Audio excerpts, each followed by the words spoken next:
Lola James est née le 30 septembre 2017 de Sinéad James et Daniel Thomas. Elle était l'enfant du milieu, ayant une sœur aînée et une sœur cadette. Lola était décrite comme une enfant charmante, drôle et espiègle qui aimait la vie. Elle souriait et était toujours heureuse, un petit rayon de soleil avec un rire qui remplissait la pièce de pure joie. Lola adorait jouer dehors, ainsi qu'aider sa grand-mère dans le jardin et manger les fraises qu'elles avaient cultivées ensemble. Les parents de Lola se sont séparés peu après sa naissance. En janvier 2020, lorsque Lola avait 2 ans, il y a eu des signalements de violences domestiques au domicile de Sinéad et de son partenaire de l'époque. Une assistante sociale a effectué une visite à domicile en février suite à ce signalement. Pendant qu'elle était sur place, elle a exprimé ses inquiétudes concernant le fait que Lola pourrait avoir un TDAH. Elle a également fait part de ses préoccupations concernant la propreté de la maison, ou plutôt son manque de propreté. Très peu de temps après cette visite, Sinéad a en fait rompu avec cet homme violent. Mais elle allait bientôt se retrouver dans une autre relation abusive. Le 17 février, Sinéad a rencontré un nouvel homme sur Facebook. Il s'appelait Kyle Bevan et il avait 28 ans à l'époque. Après avoir parlé pendant seulement un court moment, ils se sont mis en couple le même jour où ils se sont rencontrés. Et dès le lendemain, Sinéad a invité Kyle à venir vivre avec elle et ses filles dans leur maison à Haverfordwest, Pembrokeshire. Oui, il a emménagé avec elle le lendemain de leur rencontre, croyez-le ou non. Maintenant, Kyle Bevan n'était bien sûr pas un homme bien. Il avait même déjà menacé sa propre mère de mort. Alison Bever, la mère de Kyle, l'a décrit comme instable et il avait un long passé de toxicomanie. Elle a dit qu'il s'emportait dès qu'elle refusait de lui donner de l'argent pour acheter de la drogue, ou lorsqu'il s'attendait à ce qu'elle vole des médicaments sur ordonnance dans le service de soins infirmiers où elle travaillait.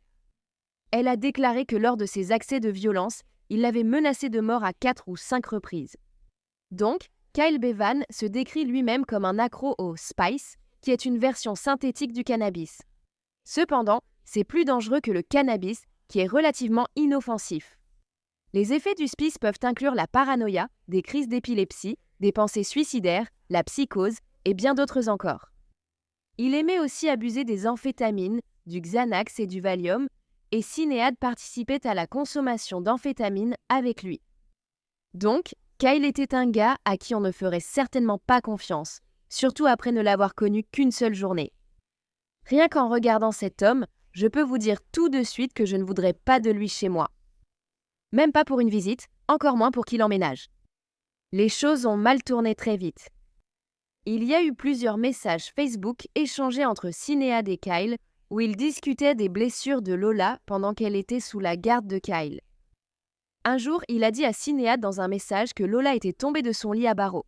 Il a dit « Elle était debout dans son lit et elle est tombée par terre très vite. Elle s'est mordu la lèvre en tombant.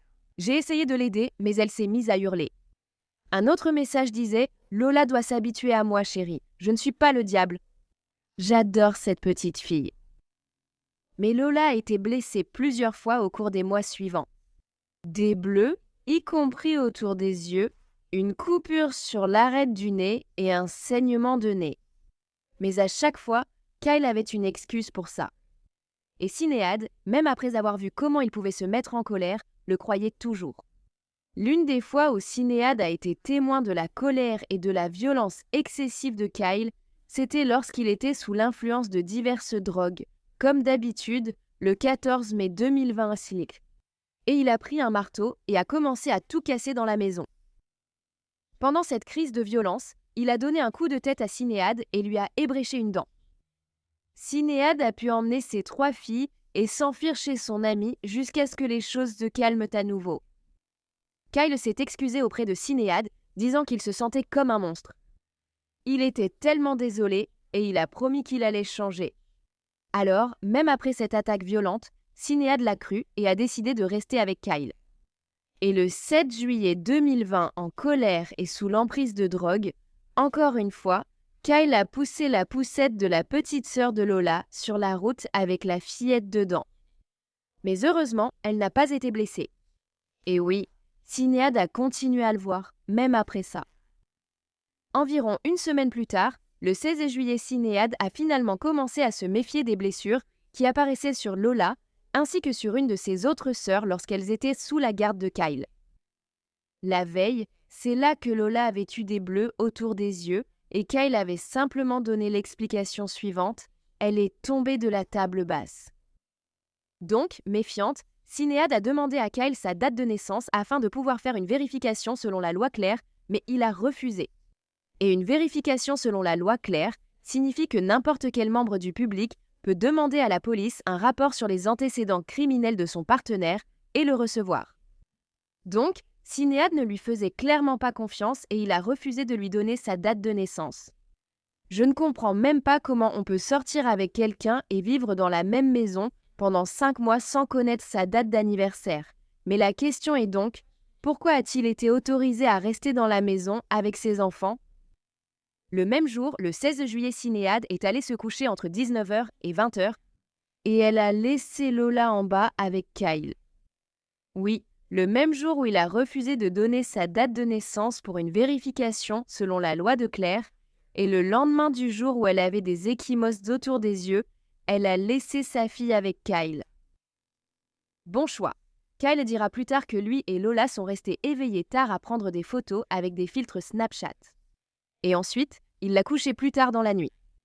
Mais juste après minuit, Sinéad a entendu un bruit fort et un cri venant de la chambre de Lola. Elle s'est précipitée dans la chambre pour voir Lola assise sur les genoux de Kyle, sans blessures apparentes, selon elle. Kyle a dit que Lola venait de se cogner la tête, mais que tout allait bien et qu'il s'en occuperait.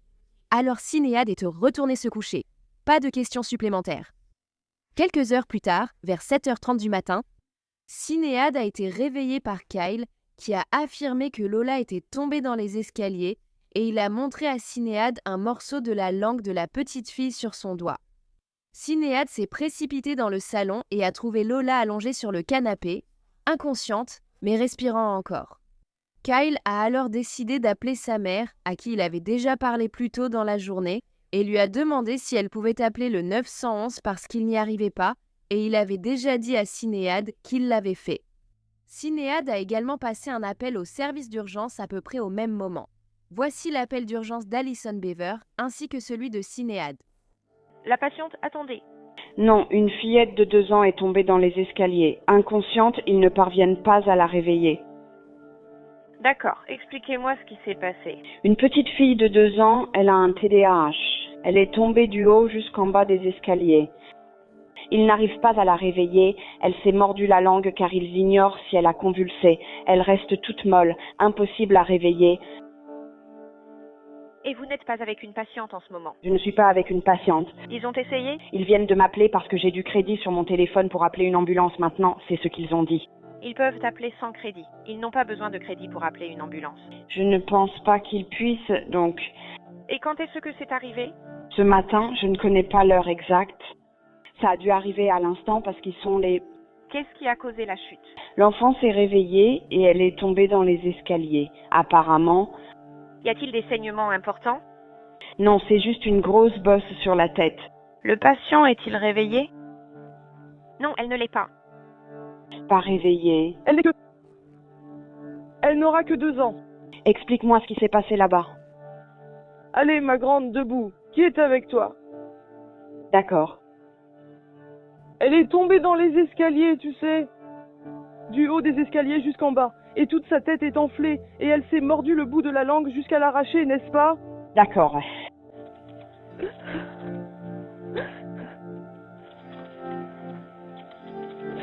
D'accord. Quel âge a-t-elle? 2 ans. En fait, il a la dent dans la main. D'accord. Donc, juste pour confirmer, est-ce qu'elle est consciente? Est-ce qu'elle est consciente? Je ne sais même pas. Oui, elle est consciente. Elle respire et tout. Elle dort juste. Elle va dormir avec tout ça. Est-ce qu'elle se réveille quand vous la réveillez? Elle bouge quand j'essaie de la réveiller, mais ses yeux sont tout gonflés et tout. D'accord. J'ai vraiment peur. D'accord. De quelle hauteur est-elle tombée? Du haut des escaliers, jusqu'en bas. D'accord. Que s'est-il passé lors de la chute? J'avais ce fichu chien qui a aboyé sur elle et elle est juste tombée. Y a-t-il des saignements importants? Kyle, y a-t-il des saignements importants? Y a-t-il des saignements importants? Non. D'accord. Ce sont simplement des ecchymoses à la tête, tout autour des yeux. D'accord, restez en ligne et indiquez-lui quoi faire. Ne la déplacez que si elle est en danger et n'immobilisez pas ses blessures. Puis-je avoir son nom? Oui, c'est Lola James. Ne le bougez pas. Les ambulanciers sont arrivés chez Sinéad très rapidement, seulement 5 minutes après que la mère de Kyle ait passé l'appel. Quand ils sont arrivés, Kyle a non seulement affirmé qu'il était son beau-père, mais il leur a aussi dit qu'elle venait de trébucher sur le chien et de tomber dans les escaliers. Voilà le problème. Si elle dormait comme il l'avait dit et venait de sortir de sa chambre pour tomber dans l'escalier, je ne comprends pas comment cela a pu arriver avec la barrière pour bébé à sa porte. À moins qu'elle sache l'escalader, mais Sinéad n'en a jamais parlé. Les premiers secours ont transporté Lola à l'hôpital Wissy Bush à Haverfordwest. Arrivé sur place, Kyle est devenu agressif lorsque les médecins l'ont interrogé sur les blessures de Lola, comme les médecins le font pour soigner un patient. Pendant qu'il était là, il a menacé une infirmière et lui a dit qu'il déchirerait ses papiers après que l'infirmière lui ait dit qu'il serait partagé avec d'autres organismes, y compris les services sociaux. Plus d'une centaine d'égratignures et de contusions ont été relevées sur le corps de Lola et elle avait de graves lésions aux 2 yeux, avec des blessures au cerveau comparables à celles que l'on trouve chez les victimes d'accidents de voiture. Les blessures de Lola étaient très suspectes et non accidentelles. Une médecin qui l'a effectivement examinée a déclaré que c'était l'enfant la plus meurtrie et couverte de bleu qu'elle ait jamais vue au cours de sa longue carrière. Comme je l'avais dit, Kyle racontait maintenant aux médecins ainsi qu'à la police que Lola avait simplement trébuché sur le chien et était tombée dans les escaliers. Il disait ne se sentir que partiellement responsable, étant occupé à lui préparer un bol de céréales à ce moment-là. Tu devrais te sentir entièrement responsable, même si c'est la vraie histoire, parce que tu es censé la surveiller. C'est ton rôle si Sinéad t'a confié sa garde. Les blessures de Lola ont été jugées si graves qu'elle a été transférée à l'hôpital universitaire du Pays de Galles, à Cardiff, vers 11h15. Pendant que Lola était emmenée à cet hôpital, Sinéad s'est rendu à ses côtés et Kyle est resté à la maison. À 15h15, Kyle a envoyé un message à Sinéad pour lui demander ce qu'elle allait dire à la police afin de s'assurer que sa version serait la même que la sienne. Plus tard, Sinéad et Kyle ont été arrêtés pour suspicion de négligence envers un enfant et amenés pour interrogatoire. Ce jour-là et le lendemain, les enquêteurs de la police scientifique se sont rendus à la maison et ont constaté que, malgré le fait que la propriété était sale et en désordre, la salle de bain semblait impeccable, comme si elle avait été récemment nettoyée. Les agents ont aussi récupéré une grenouillère grise à flocons, mouillée et tachée de vomi et de sang, appartenant à un enfant retrouvé dans un coin du salon. Et pour une raison quelconque, Kyle, qui avait été remis en liberté sous caution sous condition, a décidé d'envoyer des messages textes menaçants au vrai père de Lola, Daniel, disant qu'il allait le frapper. Quelques jours plus tard, le 21 juillet 2020, à 13h18. Lola est décédée, elle a succombé à ses terribles blessures. Elle avait 2 ans et 10 mois. Sinéad et Kyle étaient tous les deux en liberté sous caution jusqu'en avril 2022. Ce jour-là, ils ont de nouveau été arrêtés et inculpés de meurtre et de complicité dans la mort d'un enfant. Après leur arrestation, ils ont tous les deux comparu quelques jours plus tard devant la couronne de Swansea. Ils ont tous les deux plaidé non coupables des accusations portées contre eux et Kyle est resté en détention tandis que Sinéad a de nouveau été libéré sous caution conditionnelle. Leur procès ne commencerait qu'en mars 2023 et pendant ce procès, la juge déclarerait « L'agression a été soutenue, délibérée et violente et impliquait l'utilisation d'armes ». Mais Kyle Bevan continuait d'affirmer qu'il était innocent, sans aucune preuve pour le démontrer. Le jury a également vu des photos que Kyle avait prises avec son téléphone, montrant des marques sur le dos de Lola, ainsi qu'un important gonflement et des ecchymoses sur sa tête, ses yeux et ses lèvres. Il a été découvert qu'à un moment donné dans la nuit, Kyle avait frappé Lola si violemment sur le côté de la tête que cela avait provoqué une hémorragie cérébrale ainsi qu'un saignement de son oreille. Il l'avait également secouée d'avant en arrière avec une telle force qui lui a causé des lésions cérébrales.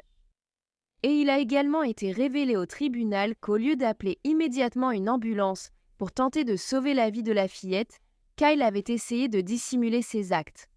Il avait cherché des informations sur les blessures à la tête sur Internet avant de prendre des photos de son corps inerte et d'appeler sa mère.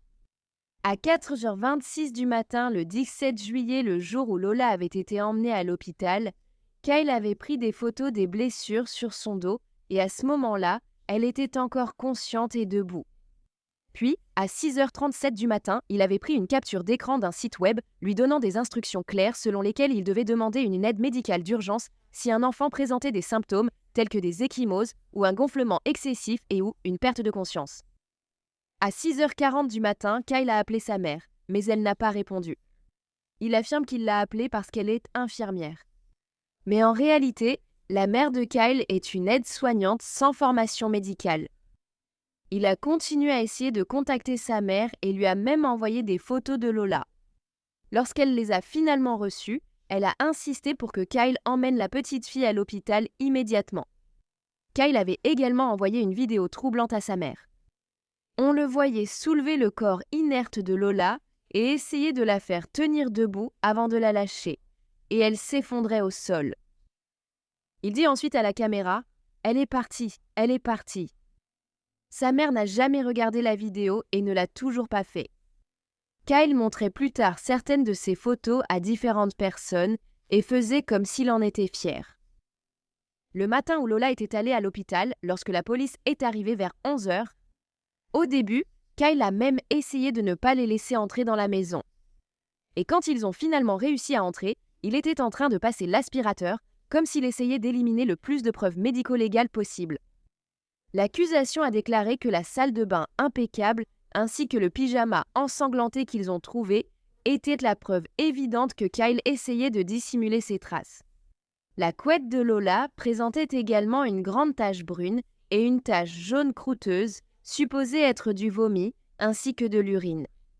Au début, Sinéad affirmait que Kyle n'avait jamais été violent avec elle ou ses enfants, sauf une fois où il lui fit un bleu au bras en tentant de lui prendre son téléphone lors d'une dispute. Mais cette version a rapidement changé au tribunal. Et Sinéad a parlé de la façon dont Kyle lui avait ébréché une dent, ainsi que de toutes les fois où il s'en était violemment pris à elle, physiquement comme verbalement. Sinéad avait en fait été prévenu seulement 8 jours avant l'attaque de Lola à quel point Kyle pouvait être dangereux. La mère de l'ex-compagne de Kyle avait en fait envoyé un message à Sinéad sur Facebook et lui avait dit que Kyle représentait un danger pour les enfants.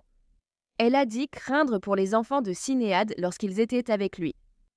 La défenseure de Sinéad a dit qu'elle redoutait la réaction de Kyle si elle contactait la police, ayant déjà subi plusieurs violences conjugales. Quand Sinéad a été interrogée sur les mesures prises pour protéger sa fille, elle a répondu qu'elle n'avait jamais pensé qu'elle était vraiment en danger. Elle a affirmé que sa fille était en sécurité avec elle. Clairement, de nombreux autres témoins ont témoigné du comportement instable et violent de Kyle par le passé. Même pendant tout cela, Kyle est resté sans expression et sans émotion. La mère de Lola, Sinéad, a pleuré pendant toute l'audience. Le juge a déclaré qu'il était certain que Kyle était responsable de multiples agressions sur Lola avant son meurtre tragique.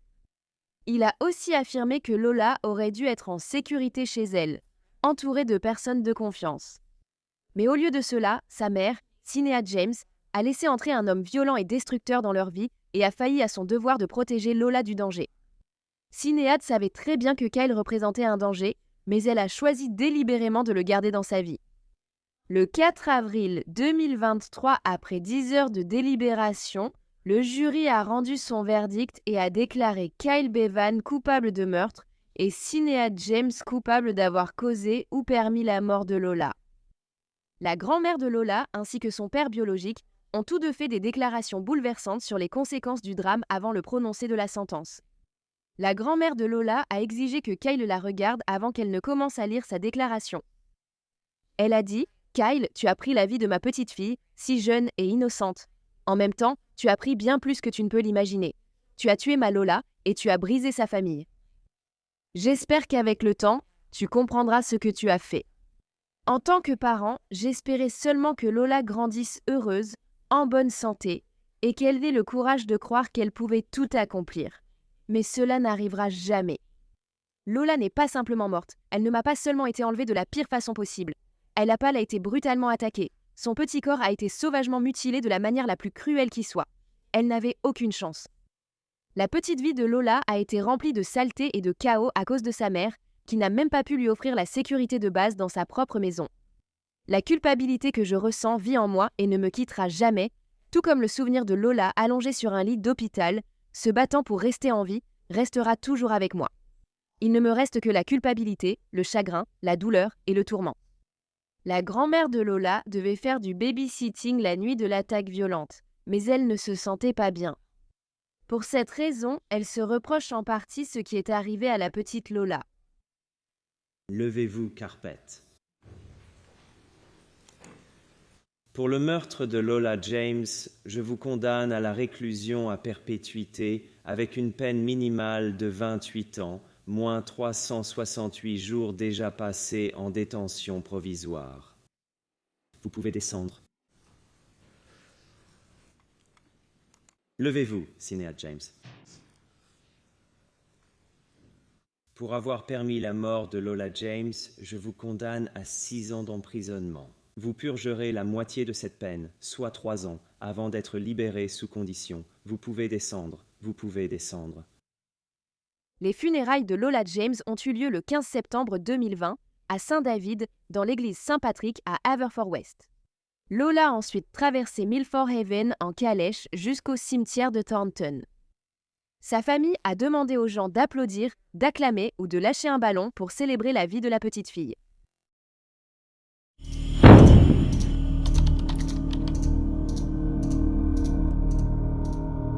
Jérémy Olivier est né le 8 décembre 2008 à New Britain, dans le Connecticut, de José et Elsa Olivier. Jérémy vivait avec ses 2 autres frères et sœurs. C'était un garçon doux et attentionné. Il adorait jouer avec des petites voitures et il aimait jouer dehors. Il voulait devenir policier quand il serait grand. Et Jérémy était aussi obsédé par tout ce qui concernait Spider-Man. José et Elsa Oliver se sont séparés après la naissance de Jérémy. Elsa avait la garde principale des 3 enfants et il est dit que José allait rendre visite à ses enfants. Cela a duré jusqu'en 2011 quand Elsa a obtenu une ordonnance restrictive et cessé de répondre à ses demandes pour voir ses enfants. Donc, le 8 septembre 2011, la famille vivait dans le Connecticut à cette époque. Le DCF a reçu un signalement contenant des allégations de négligence concernant les 3 enfants qui avaient alors 7, 5 et 2 ans et demi. L'assistante sociale qui a été chargée de l'affaire a rencontré la famille régulièrement par la suite. Elle a également orienté la famille vers des services d'aide. L'assistante sociale a accompagné Elsa à l'école des enfants, l'a aidée à prendre des rendez-vous, à obtenir des vêtements et de nouveaux meubles pour son appartement. En mars 2012, l'assistante sociale a dû intervenir après un nouveau signalement de négligence au foyer. Le 15 janvier 2013, la famille a déménagé dans la rue Clarendon à Fitchburg, dans le Massachusetts, et leur dossier a été transféré au bureau de la région Nord-Centre. Une nouvelle assistante sociale a été affectée à l'affaire. Elle a déclaré avoir lu le résumé de transfert, mais rien d'autre du dossier familial. La superviseuse des assistantes sociales a dit la même chose. L'assistante sociale était censée rendre visite à la famille en janvier 2013. Cependant, elle n'y est jamais allée. Elle a effectué 2 visites à domicile en février 2013. Il n'y a pas eu de visite à domicile le mois suivant. En avril, lors de la visite à domicile, l'assistante sociale n'a pas parlé aux enfants, se contentant de les observer et affirmant qu'ils paraissaient propres et heureux. C'est lors de cette visite qu'Elsa a mentionné à l'assistante sociale qu'elle envisageait d'envoyer les enfants en Floride chez sa mère pour l'été. Un autre signalement de suspicion de négligence ainsi que de maltraitance physique a été transmis au DCF en mai 2013. L'un des enfants d'Oliver avait signalé au personnel de l'école primaire Ringgold à Fitchburg qu'avant d'aller à l'école, sa mère l'avait frappé avec une ceinture sur le dos, les jambes et les pieds. Quelques jours plus tard, une enquêtrice du DCF a rencontré Jeremiah ainsi que sa mère dans leur appartement. Elsa a dit à l'assistante sociale que ses enfants recevaient des services en dehors de ceux proposés par le DCF. Voilà pourquoi elle n'utilisait pas les services proposés, comme le suivi psychologique. Elle a aussi dit chercher un nouvel appartement, C'était le 20 mai 2013. C'était la dernière fois qu'une agente de la protection de l'enfance voyait Jérémy Olivier. C'est aussi ce même mois, en mai 2013, qu'Elsa s'est trouvé un nouveau petit ami du nom d'Alberto Sierra. Alberto avait 22 ans à l'époque et il avait déjà des antécédents de violences domestiques. Il avait frappé une femme ainsi que son fils, puis menacé de brûler leur maison. C'était vraiment une perle rare. En août 2013, Elsa et ses enfants ont emménagé dans un nouvel appartement au 276, rue Kimball. Son nouveau petit ami, Alberto, emménagerait environ un mois plus tard et il deviendrait le principal autorité disciplinaire de la famille. Puis, le 13 décembre 2013, la police d'État du Massachusetts ainsi que la police de Fitchburg se sont rendus à l'appartement des Oliver munis d'un mandat de perquisition. Les responsables de l'école primaire Rheingold les avaient contactés. Ils ont dit que la sœur de Jeremiah, Juliana, âgée de 8 ans, avait dit à son enseignante qu'elle et son autre frère ou sœur étaient victimes de maltraitance à la maison. Elle a également déclaré à ce moment-là qu'elle n'avait pas vu Jeremiah depuis longtemps. La police a fouillé l'appartement et a aussi interrogé la famille. Salut tout le monde, derrière moi se trouve l'appartement où la famille de Jeremiah vivait. Ils ont emménagé ici après avoir quitté la rue Clarendon. En août 2013, c'est le dernier endroit connu où Jeremiah a vécu avant sa disparition.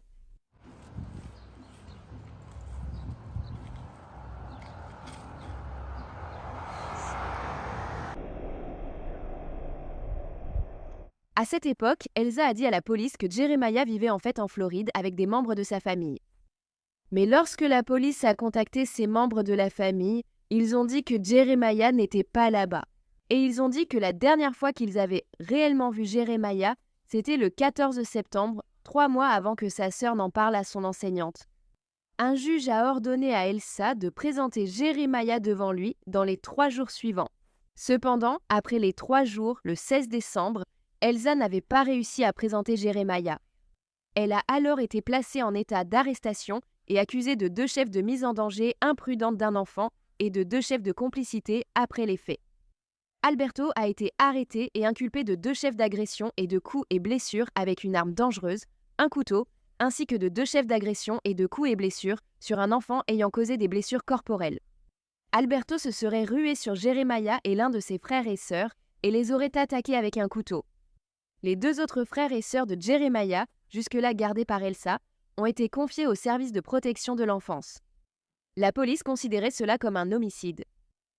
Des recherches ont été lancées pour retrouver Jeremiah. La communauté s'est mobilisée et plus que tout, elle voulait retrouver Jeremiah vivant. Ils ont cherché partout. Ils ont traversé la rivière Nashwaagé. Ils ont marché dans la neige jusqu'aux genoux. Ils ont cherché Jérémy partout, sans rien trouver pendant des mois. Pendant les recherches, les voisins de la famille de Jérémy, rue Kimball, disaient le voir souvent monter et descendre du bus scolaire, semblant toujours heureux. Cependant, sa mère Elsa ne l'était pas. Il semblait qu'Elsa était toujours triste et l'une d'elles trouvait très étrange qu'elle ait mis des sacs poubelles noirs sur toutes ses fenêtres. Je serais triste aussi si j'étais aussi horrible qu'elle. Alors que les recherches continuaient, rien n'avait encore été trouvé. Jusqu'au début de l'année suivante, en avril 2014, une information a été reçue d'un détenu de la prison du comté de Worcester, indiquant aux policiers l'emplacement du corps de Jérémy. Donc, ce même jour, le 18 avril, la police s'est arrêtée sur le bord de la route 190 à Sterling, Massachusetts. À environ 12 mètres en retrait de l'autoroute très fréquentée, une valise a été découverte. Elle n'était pas visible pour les milliers de passants chaque jour. Elle était partiellement cachée dans les hautes herbes sur le côté de l'autoroute. Lorsque la police a ouvert la valise, le corps du petit Jérémy a été retrouvé, entièrement enveloppé dans une couverture. À l'endroit exact où le corps de Jérémy a été retrouvé, se dresse maintenant une croix bleue en sa mémoire. C'est ici que le corps de Jérémy a été découvert dans une valise le 18 avril 2014. Comme vous le voyez, ils ont placé une croix bleue ici en sa mémoire. Nous sommes à environ 12 mètres. Nous sommes à environ 12 mètres de la route 190. C'est une autoroute très fréquentée à Sterling reliant Worcester. L'accès est assez difficile, donc je suis sûre que personne n'est venu ici entretenir ou déposer des fleurs depuis un moment.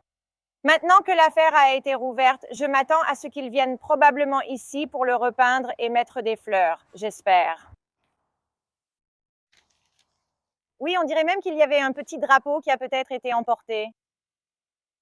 Ou quelque chose comme ça, c'est un petit mât pour un drapeau. La nuit après que le corps de Jérémie a été retrouvé, la communauté a organisé une veillée aux chandelles devant l'appartement de la famille, rue Kimball.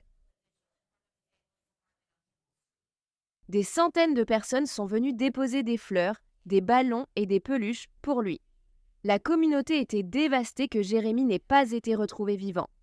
Les funérailles du petit garçon ont eu lieu le 3 mai 2014 à l'église congrégationaliste Rollston, au centre-ville de Fitchburg. Entre 300 et 400 personnes en deuil sont venues dire au revoir à Jérémie. Je suis à l'église congrégationaliste Rollston, au centre-ville de Fitchburg. C'est ici que les funérailles de Jérémie ont eu lieu. Elles ont eu lieu le 3 mai 2014, seulement quelques semaines après qu'il a été retrouvé sur le bord de la route 190.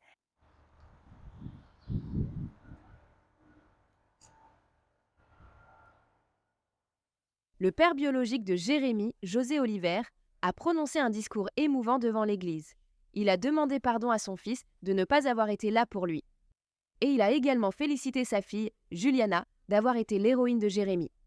Les membres de la famille de Jérémie portaient des sweatshirts et des t-shirts bleu royal avec le hashtag Équipe Jérémie dessus. De là, Jérémie a été conduit au cimetière Hope Memorial à Worcester, dans le Massachusetts, qui se trouve à environ 20 minutes de l'église où ses funérailles ont eu lieu. Il y avait même une élève de 4e année d'une des écoles élémentaires de Fitchburg qui ne connaissait pas Jérémie, mais qui a été tellement attristée par son histoire qu'elle a voulu aider de toutes les manières possibles. La petite fille a écrit une chanson et l'a accompagnée de musique qui a été interprétée par son cousin plus âgé. Ils ont mis la chanson sur un CD et l'ont vendue via le bouche à oreille et Facebook pour récolter des fonds. Ils ont récolté 867 $ grâce à cela, qui ont été donnés à la maison funéraire pour les obsèques de Jérémie. Tout l'argent récolté après les funérailles de Jérémie a été versé au fond en fiducie de ses frères et sœurs, ainsi qu'au mémorial du banc en granit qu'ils ont installé au parc Cogswell à Fitchburg. Voici donc le parc Cogswell, situé près de Electric Ave à Fitchburg. Et c'est un endroit populaire où les enfants viennent jouer sur l'aire de jeu, nourrir les canards. Il y a beaucoup de sentiers de promenade. Après que le corps de Jérémie a été retrouvé, la communauté s'est réunie et a récolté assez d'argent pour faire construire un banc en mémoire de Jérémie Olivier. Une cérémonie de dédicace a eu lieu le jour où le nouveau banc a été dévoilé.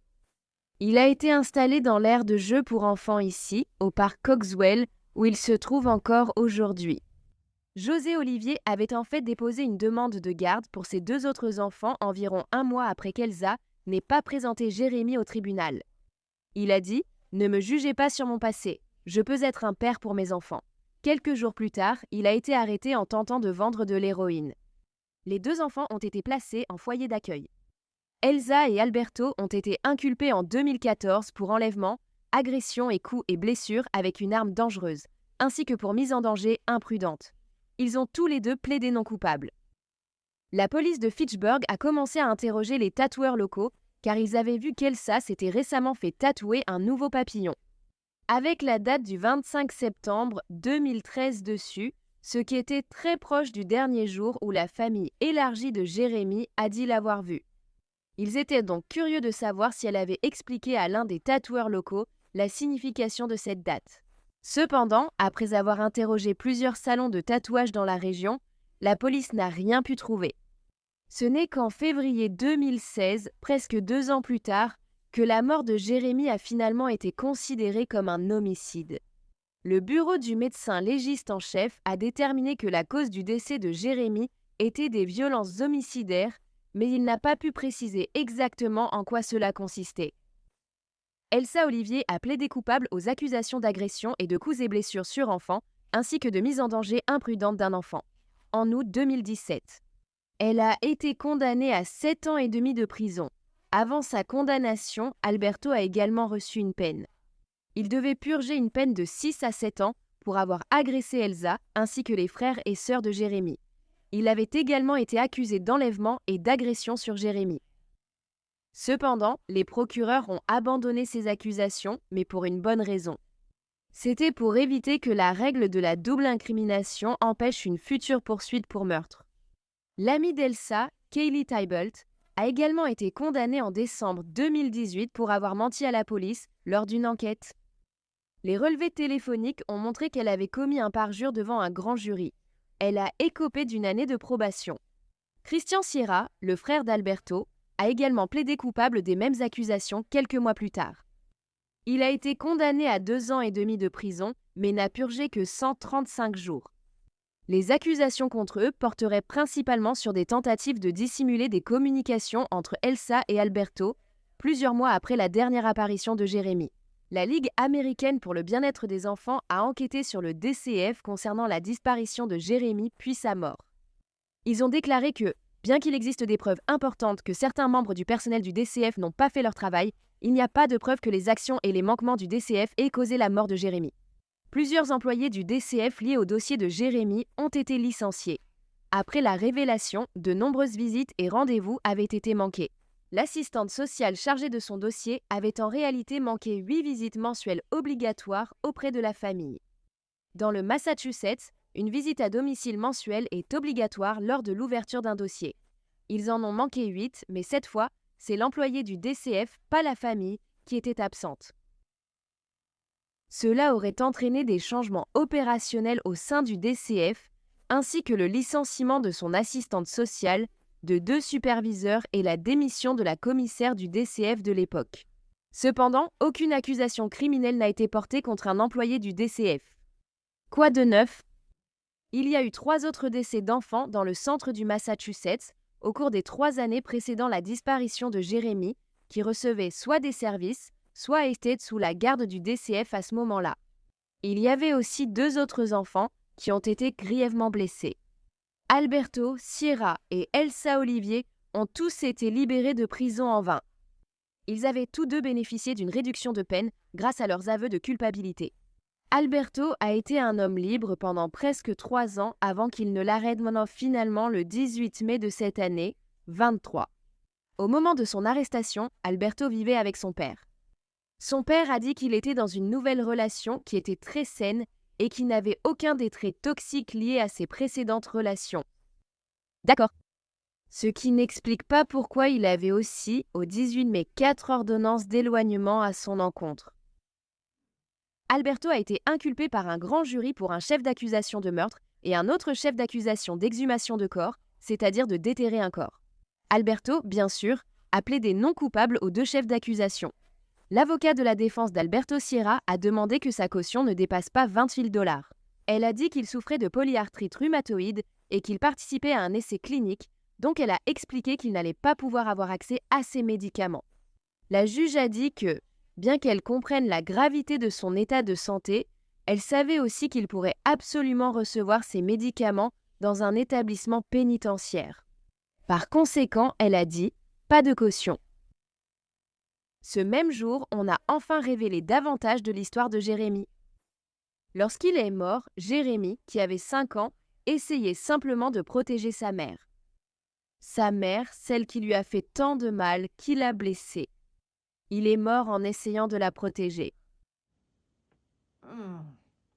Elsa venait de se faire donner un coup de tête par Alberto.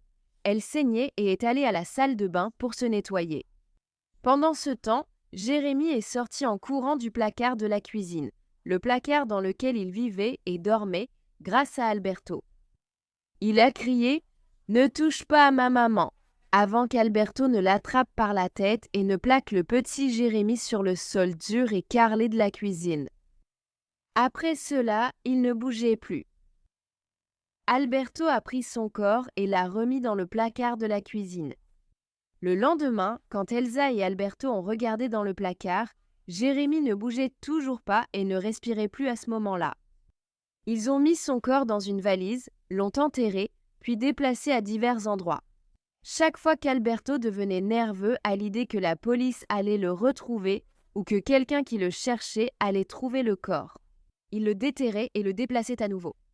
Des témoins ont également déclaré aux enquêteurs qu'ils avaient entendu Alberto dire des choses comme le fait qu'il avait frappé Jérémy. Et la raison pour laquelle il avait une si mauvaise relation avec Jérémy, c'est parce que Jérémy abîmait des choses dans la maison.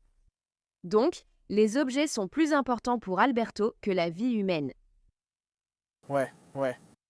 Il n'y a pas encore d'informations sur la façon dont la valise contenant le corps de Jérémy s'est retrouvée sur la route 190 à Sterling. Je vais continuer à suivre cette affaire de près à mesure que de nouvelles infos arrivent, surtout car c'est très local. Je n'arrive pas à croire que j'ai manqué les mises à jour pendant 2 mois. Je ne savais même pas qu'il l'avait arrêté, sans doute parce que je ne lis pas assez le journal. Alors enfin, après 10 ans, le petit Jérémy va enfin obtenir un peu de justice. Le monstre qui lui a fait ça n'est plus dans la rue à se promener librement. Il paie enfin pour ce qu'il a fait.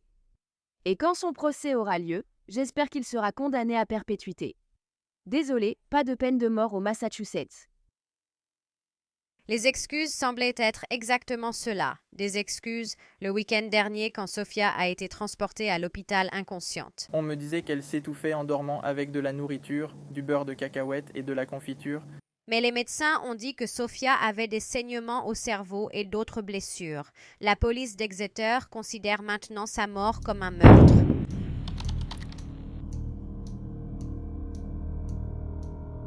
Sophia Acosta était née le 5 février 2008 de Erica Smith et Obadiah Acosta. Elle avait aussi une petite sœur nommée Alexa. Sophia montrait de l'amour à toutes les personnes qu'elle rencontrait. Elle était connue pour être joyeuse, adorable et rigolote. Parmi les choses préférées de Sophia, il y avait les princesses, le coloriage et se déguiser. À un moment donné, les parents de Sophia se sont séparés. Cependant, la mère de Sophia, Erica, a obtenu la garde exclusive d'elle et de sa petite sœur. En septembre 2010, Erica a laissé un homme du nom de Christophe Cherry emménager avec elle 3 dans leur appartement situé à Exeter, en Californie. Erica dira que la raison pour laquelle elle avait laissé Christophe emménager avec elle au départ était parce qu'elle essayait de l'aider à se débarrasser de sa dépendance à l'héroïne. Quelques mois plus tard, ils se sont mis en couple. Quelle qu'ait été la raison d'Erica pour laisser Christophe rester, ils ont vite commencé à consommer de l'héroïne ensemble. C'est à ce moment que les mauvais traitements envers Sophia ont commencé. Erica affirmera plus tard que Christophe l'avait forcée à consommer de l'héroïne. Je ne crois pas, j'en doute. Le 7 mai 2011, Christophe avait donné à Sophia un sandwich au beurre de cacahuète et à la confiture. Lorsqu'elle eut terminé, il emmena Sophia et sa petite sœur Alexa à l'étage pour faire la sieste. Après avoir couché les filles, Christophe est ensuite redescendu au rez-de-chaussée. Mais moins de 2 heures plus tard, Christophe découvrit Sophia inconsciente dans sa chambre. Il appela Erica, qui monta en courant. Les secours ont alors été appelés et Erica et Christophe ont commencé à pratiquer la réanimation cardio-pulmonaire sur Sophia. Lorsque les premiers secours sont arrivés à l'appartement numéro 9 des appartements Exeter, Sophia était allongée nue, mouillée, au milieu du salon sur une serviette. Christophe se tenait à seulement quelques mètres d'elle, tandis qu'Erica était juste à l'extérieur de l'appartement en train de pleurer. Ainsi, alors qu'Erica semblait visiblement bouleversée, Christophe paraissait plutôt nerveux et effrayé, selon la police. L'un des policiers arrivés les premiers sur les lieux a constaté que Sophia avait encore un pouls du faible et Elasso a été immédiatement emmenée à l'hôpital. Plus tard, elle a été héliportée à l'hôpital pour enfants du centre de la Californie. Sa sœur Alexa a été prise en charge par la protection de l'enfance. À son arrivée à l'hôpital, la fillette était inconsciente et a été maintenue en vie par un respirateur artificiel. Elle avait des ecchymoses sur les fesses et elle saignait de la bouche ainsi que de ses parties intimes. Donc, en plus de la probable agression sexuelle, Sophia avait également subi des traumatismes crâniens. Son cerveau saignait et montrait un manque d'oxygène et de circulation sanguine. Cela correspondait à un secouement suivi d'un impact. La petite Sophia était en état de mort cérébrale. Le 11 mai, après que Sophia ait passé 4 jours à l'hôpital, alors que son père, Obi, était à son chevet, Ella Coaza a été débranchée de l'assistance respiratoire puis déclarée morte. Au départ, le père de Sophia, Obi, avait appris par Erica que Sophia s'était étouffée avec un sandwich au beurre de cacahuète et à la confiture lorsqu'elle avait été hospitalisée. Ce n'est que plus tard qu'il en a appris davantage. Les médecins de l'hôpital pour enfants ont signalé au service de police d'Exeter l'étendue des blessures de Sophia, notamment qu'elle avait une hémorragie cérébrale interne et qu'ils pensaient que sa mort n'était pas accidentelle. Le médecin de Sophia a affirmé que c'était l'un des pires cas de sa carrière, ajoutant qu'elle semblait avoir été torturée. Ce médecin s'était également spécialisé dans la protection de l'enfance et la maltraitance des enfants depuis plus de 25 ans. Il pensait aussi que Sofia avait été agressée sexuellement et probablement frappée violemment à l'abdomen à 2 reprises. Elle avait également subi un violent choc à la tête avec un objet quelconque. Une autopsie a révélé plus tard que Sofia était morte à la suite d'un traumatisme contondant et, comme les médecins le soupçonnaient, elle avait été agressée sexuellement. Sofia avait des ecchymoses fadées sur le cuir chevelu, ainsi qu'en dessous de celui-ci et sur l'abdomen. Les analyses ont également révélé la présence de cannabis. Vers 21h le soir où Sofia avait été transportée d'urgence à l'hôpital, la police a fouillé l'appartement où elle vivait. Ils ont déclaré que tout l'appartement était en désordre. Il y avait également des éclaboussures de sang dans la chambre des enfants et la couette de Sofia était couverte de vomi et de matière fécale. En bas, les enquêteurs ont découvert un tas d'oreillers et de couvertures et certains de ces objets semblaient avoir des taches de sang séchées. Erika a dit aux policiers qu'il était étrange que ces oreillers et couvertures soient empilés car Christophe ne rangeait jamais rien. Elle a aussi précisé que certaines couvertures et oreillers venaient de la chambre principale et ne comprenaient pas leur présence dans le salon. Au cours de leur fouille, la police a également trouvé du matériel lié à la drogue ainsi que des résidus d'héroïne, mais pas en quantité suffisante pour inculper Christophe d'un crime lié à la drogue.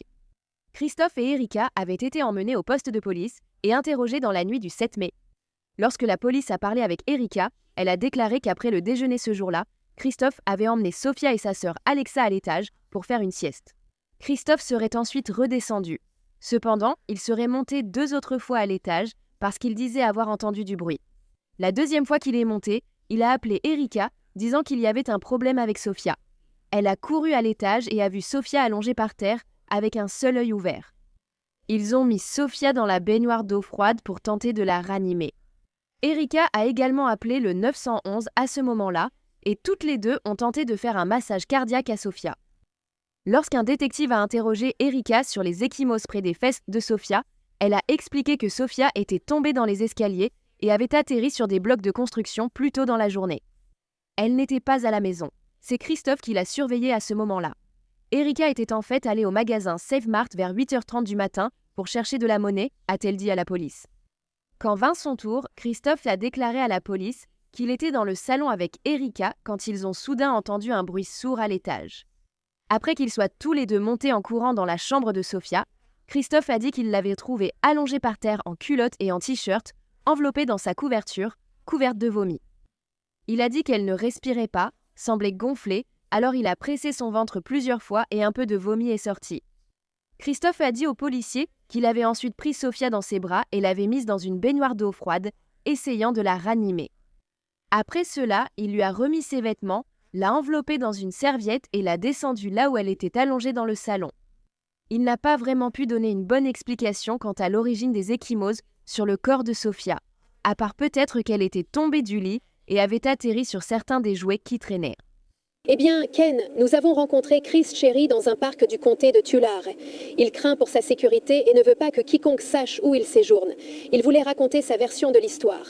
Que s'est-il passé le jour où Sofia Acosta a été retrouvée grièvement blessée? Nous, on était juste en bas en train de fumer, je ne sais pas, on avait fumé un peu d'herbe et c'est tout. C'est vraiment tout ce qu'on faisait. Et les filles étaient à l'étage, dans la chambre, en train de dormir. Je l'avais trouvée par terre à côté du lit et elle avait vomi et... Elle était inconsciente, les yeux ouverts, comme si elle avait perdu connaissance. Chris affirme avoir lavé Sofia dans la baignoire pendant que sa mère cherchait de l'aide. Chris dit qu'il y avait un mini chariot de course en métal à côté du lit de Sofia. Il pense que Sofia s'est cognée la tête contre le chariot. C'était exactement à la tête de son lit, par terre, là où sa tête se trouvait. Et elle était encore enveloppée dans la couverture et tout, donc soit on aurait dit qu'elle avait roulé hors du lit, soit, vous voyez ce que je veux dire, elle était tombée d'une manière ou d'une autre. As-tu tué Sofia? Non. L'as-tu frappée? Je n'ai jamais levé la main sur Sofia pour lui faire du mal. L'as-tu agressée sexuellement? Non, je n'aurais jamais touché Sofia, je l'aimais plus que tout. Et à ceux qui pensent qu'il a tué Sofia? Honnêtement, je donnerais ma vie pour que cette petite fille soit en vie. Vraiment, je le ferais. Je prendrais volontiers sa place, j'échangerais volontiers ma vie avec celle de Sofia, sans hésiter une seconde. Un peu moins d'un mois plus tard, le 2 juin, un mandat d'arrêt a été émis contre Christopher et le lendemain, il a été arrêté à Turlock. Christophe a été inculpé d'un chef de meurtre avec circonstances aggravantes de torture, de sodomie et d'actes obscènes et lascifs. Il a aussi été inculpé d'agression mortelle, de sodomie et d'actes obscènes violents sur un enfant. L'accusation de meurtre le rendait passible de la peine de mort. La baby-sitter de la petite Sofia a déclaré qu'elle avait remarqué des signes de maltraitance sur Sofia plusieurs mois avant sa mort. La baby-sitter a dit qu'elle avait vu Christophe donner une fessée très violente à Sofia, et quand elle était allée voir Erika pour lui en parler, Erika n'avait tout simplement pas écouté. Une autre baby-sitter l'avait vue avec des yeux au beurre noir et Sofia lui avait dit à plusieurs reprises qu'elle avait mal aux fesses. En plus, elle avait toujours peur et disait à la baby-sitter « Ne le dis pas à mon papa ». À ce moment-là, Sofia appelait Christophe son papa. Cette baby-sitter avait aussi parlé à Erika des choses qu'elle avait remarquées, mais elle a également été ignorée par Erika. Parce que si tu ignores ça, alors ça n'arrivera tout simplement plus. N'est-ce pas? Christophe et Erika ont, à plusieurs reprises, essayé de rejeter la faute sur cette baby-sitter pour certaines des blessures qu'Alexa avait eues, y compris lorsqu'elle s'était cassé la jambe et lorsqu'il y avait eu du sang dans sa couche une fois. Le procès de Christophe Chéry n'aurait pas lieu avant plus de 5 ans après le meurtre de Sofia, le 26 septembre 2016. La procureure a commencé par montrer une photo de Sofia, la décrivant comme pleine de vie et toujours heureuse. Ils ont ensuite parlé de la façon dont Sofia avait subi un traumatisme contondant, ce qui lui avait causé des saignements importants à plusieurs endroits de son corps, tout en montrant aux jurés des photos choquantes des ecchymoses de l'enfant. L'argumentation de l'accusation était que Christophe l'avait agressée sexuellement, puis frappé Sofia. La défense, en revanche, affirmait que même si la mort d'un enfant est toujours une tragédie, dans ce cas précis, il n'y avait eu ni viol, ni meurtre, ni torture.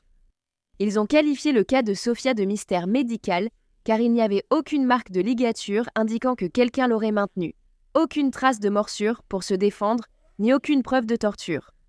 L'équipe de défense de Christophe a soutenu que si elle avait été violée, il y aurait eu plus de sang retrouvé dans l'appartement, et ses blessures auraient été bien plus graves. Ils ont affirmé qu'une partie du sang retrouvé plus tard par la police était due à une maladie rare de coagulation sanguine dont souffrait Sofia. Là, ils vont vraiment chercher loin. Ils ont également affirmé que la constipation ainsi que les efforts de réanimation des ambulanciers avaient un lien avec certaines de ses blessures. La défense avançait que Sofia aurait pu être blessée lors des efforts de réanimation car un ambulancier a tenté sans succès de l'intuber 2 fois dans l'ambulance avant que les médecins ne prennent le relais. Cependant, les médecins auraient également eu du mal à intuber Sofia à cause d'une obstruction pulmonaire. Mais l'accusation a affirmé que cela n'aurait pas pu causer les blessures dont Sofia avait souffert. En réponse à l'argument du sang avancé par la défense, l'accusation a présenté des preuves montrant qu'il y avait du sang retrouvé sur le matelas de Sofia. Ils ont déclaré que Christophe aurait pu effacer d'autres preuves en se douchant. La détective ayant fouillé l'appartement la nuit du meurtre de Sofia n'avait trouvé aucune trace de sang frais. Il a cependant précisé qu'il était possible qu'une petite quantité de sang ait séché au moment où il était arrivé. Un pompier du comté de Tulare et ambulancier à temps partiel a témoigné qu'il se souvenait avoir vu le corps de la petite fille allongé sur le sol pendant que les ambulanciers tentèrent de sentir son pouls. Il avait en fait été le premier dans l'ambulance à remarquer une petite flaque de sang sous Sofia. Des experts médicaux avaient ensuite découvert des lacérations ainsi que des saignements autour du rectum de Sofia. Le pompier qui a témoigné a dit qu'il n'a jamais oublié la scène. Sa fille elle avait à peu près le même âge à l'époque. Il a dit qu'en 16 ans de carrière comme pompier, il n'emporte généralement pas les choses chez lui, mais celle-ci l'a vraiment marqué. Plus de 10 experts médicaux ont témoigné que la mort de Sofia a été causée par une force extrême.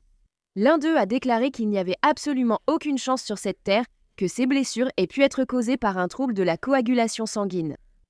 Merci. Le docteur Philip Hayden, qui avait examiné Sofia le jour où elle avait été amenée à l'hôpital en mai 2011, a décrit en détail et de façon très explicite l'étendue des blessures de Sofia. Sofia présentait plusieurs ecchymoses sur le cuir chevelu. Elle avait plusieurs signes externes de traumatisme sur le dos et les fesses, des blessures abdominales et une contusion au diaphragme. Le docteur a confirmé que Christophe avait agressé sexuellement et frappé Sofia jusqu'à l'inconscience. Mais il a précisé que, la nuit de son hospitalisation, sa mère Erika avait donné une version différente.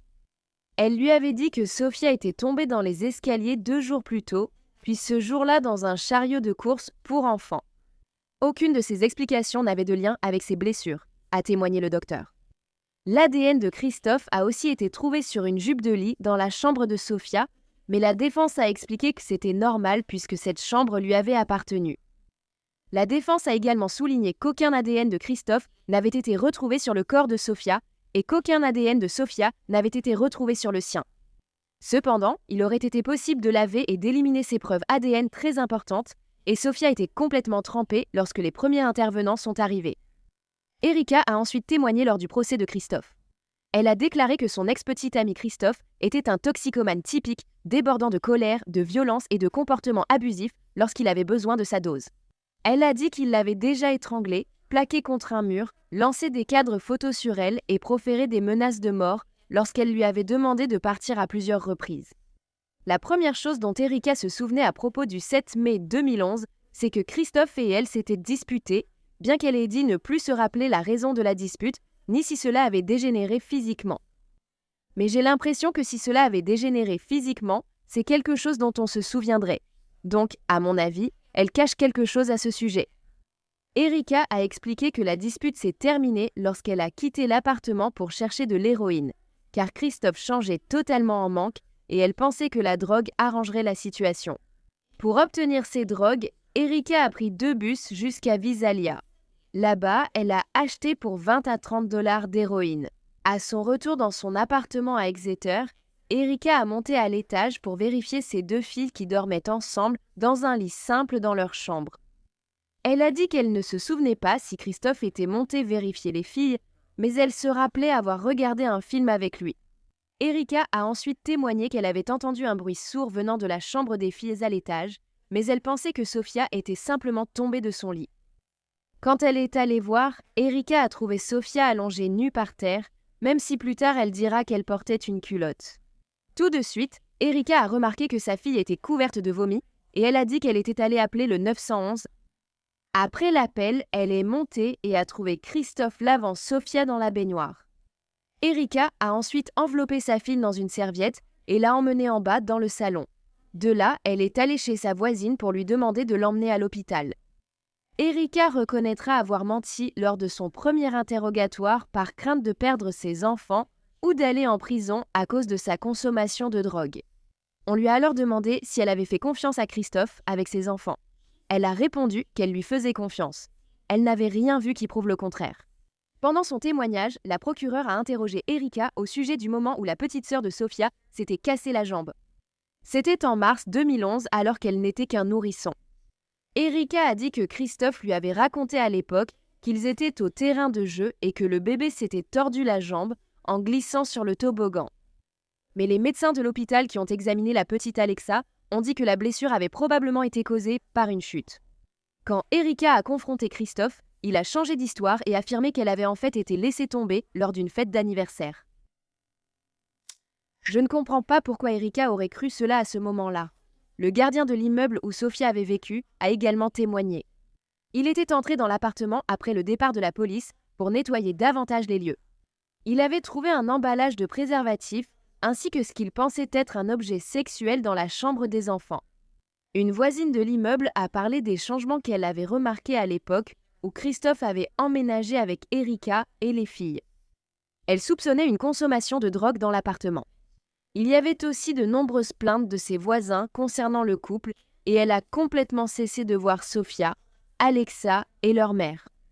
Une femme nommée Karen Bibi a témoigné au sujet d'une conversation qu'elle avait eue auparavant avec Erika.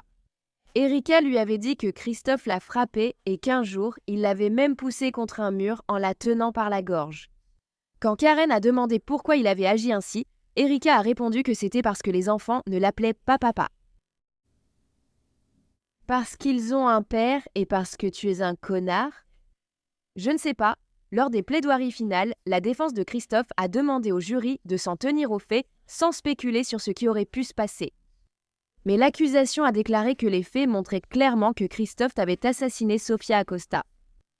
Après des semaines d'auditions de témoignages, le 14 novembre, un jury a déclaré Christophe coupable. Après la condamnation, le jury a entendu des témoignages pour déterminer quelle serait sa recommandation au juge concernant la peine de mort.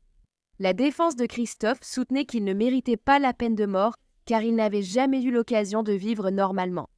Le lent et constant déclin de la relation de ses parents, ainsi que la consommation de drogue de son père lorsqu'il était adolescent, ont été dévastateurs pour lui. Oui, mais beaucoup de gens ont ce genre de problème et ils ne vont pas tuer des enfants pour autant donc.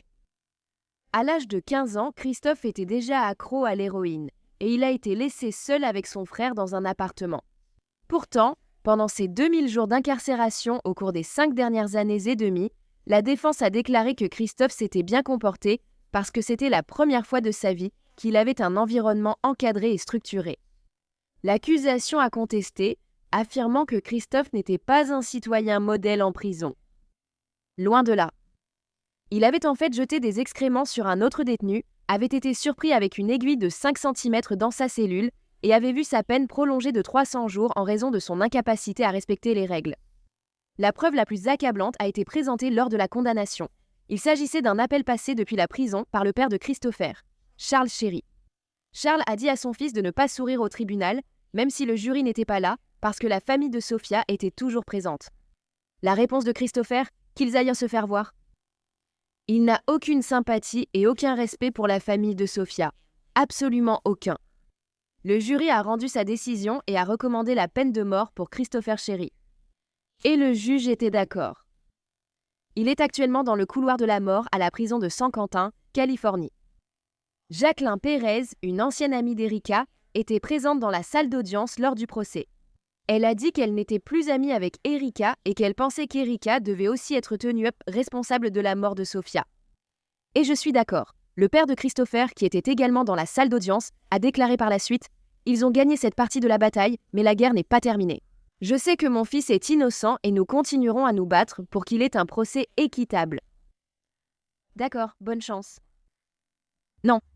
Après une bataille pour la garde avec Erika, Obi Acosta a finalement obtenu la garde exclusive de sa fille Alexa. En raison des circonstances du décès de Sophia, Obi a dû suivre des cours de gestion de la colère et de prévention de la violence domestique afin d'être à nouveau éligible pour obtenir la garde de sa fille. Le 14 mai 2011, plus de 60 personnes se sont réunies en chantant et en priant au parc commémoratif de Livingston, en Californie, pour une veillée aux chandelles. Nombreux étaient vêtus de t-shirts à l'effigie de Sophia. Son père, Obi Acosta, a dit à propos de sa petite fille « Sophia était une enfant heureuse. Elle faisait toujours sourire les gens. Tout le monde était heureux autour d'elle. » Il a ensuite parlé de la façon dont, lorsqu'il était à l'hôpital avec Sophia, tout ce qu'il voulait faire, c'était la prendre dans ses bras et la serrer contre lui. Mais il ne pouvait pas.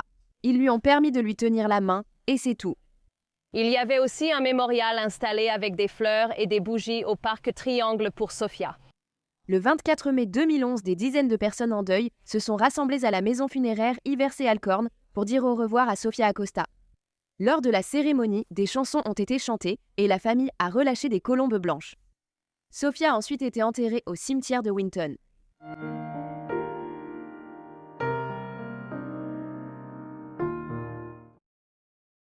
À la recherche du moindre signe de la jeune écolière Charlize Mutton, qui a été vue pour la dernière fois jeudi, mais sa mère et son beau-père n'ont signalé sa disparition que vendredi matin.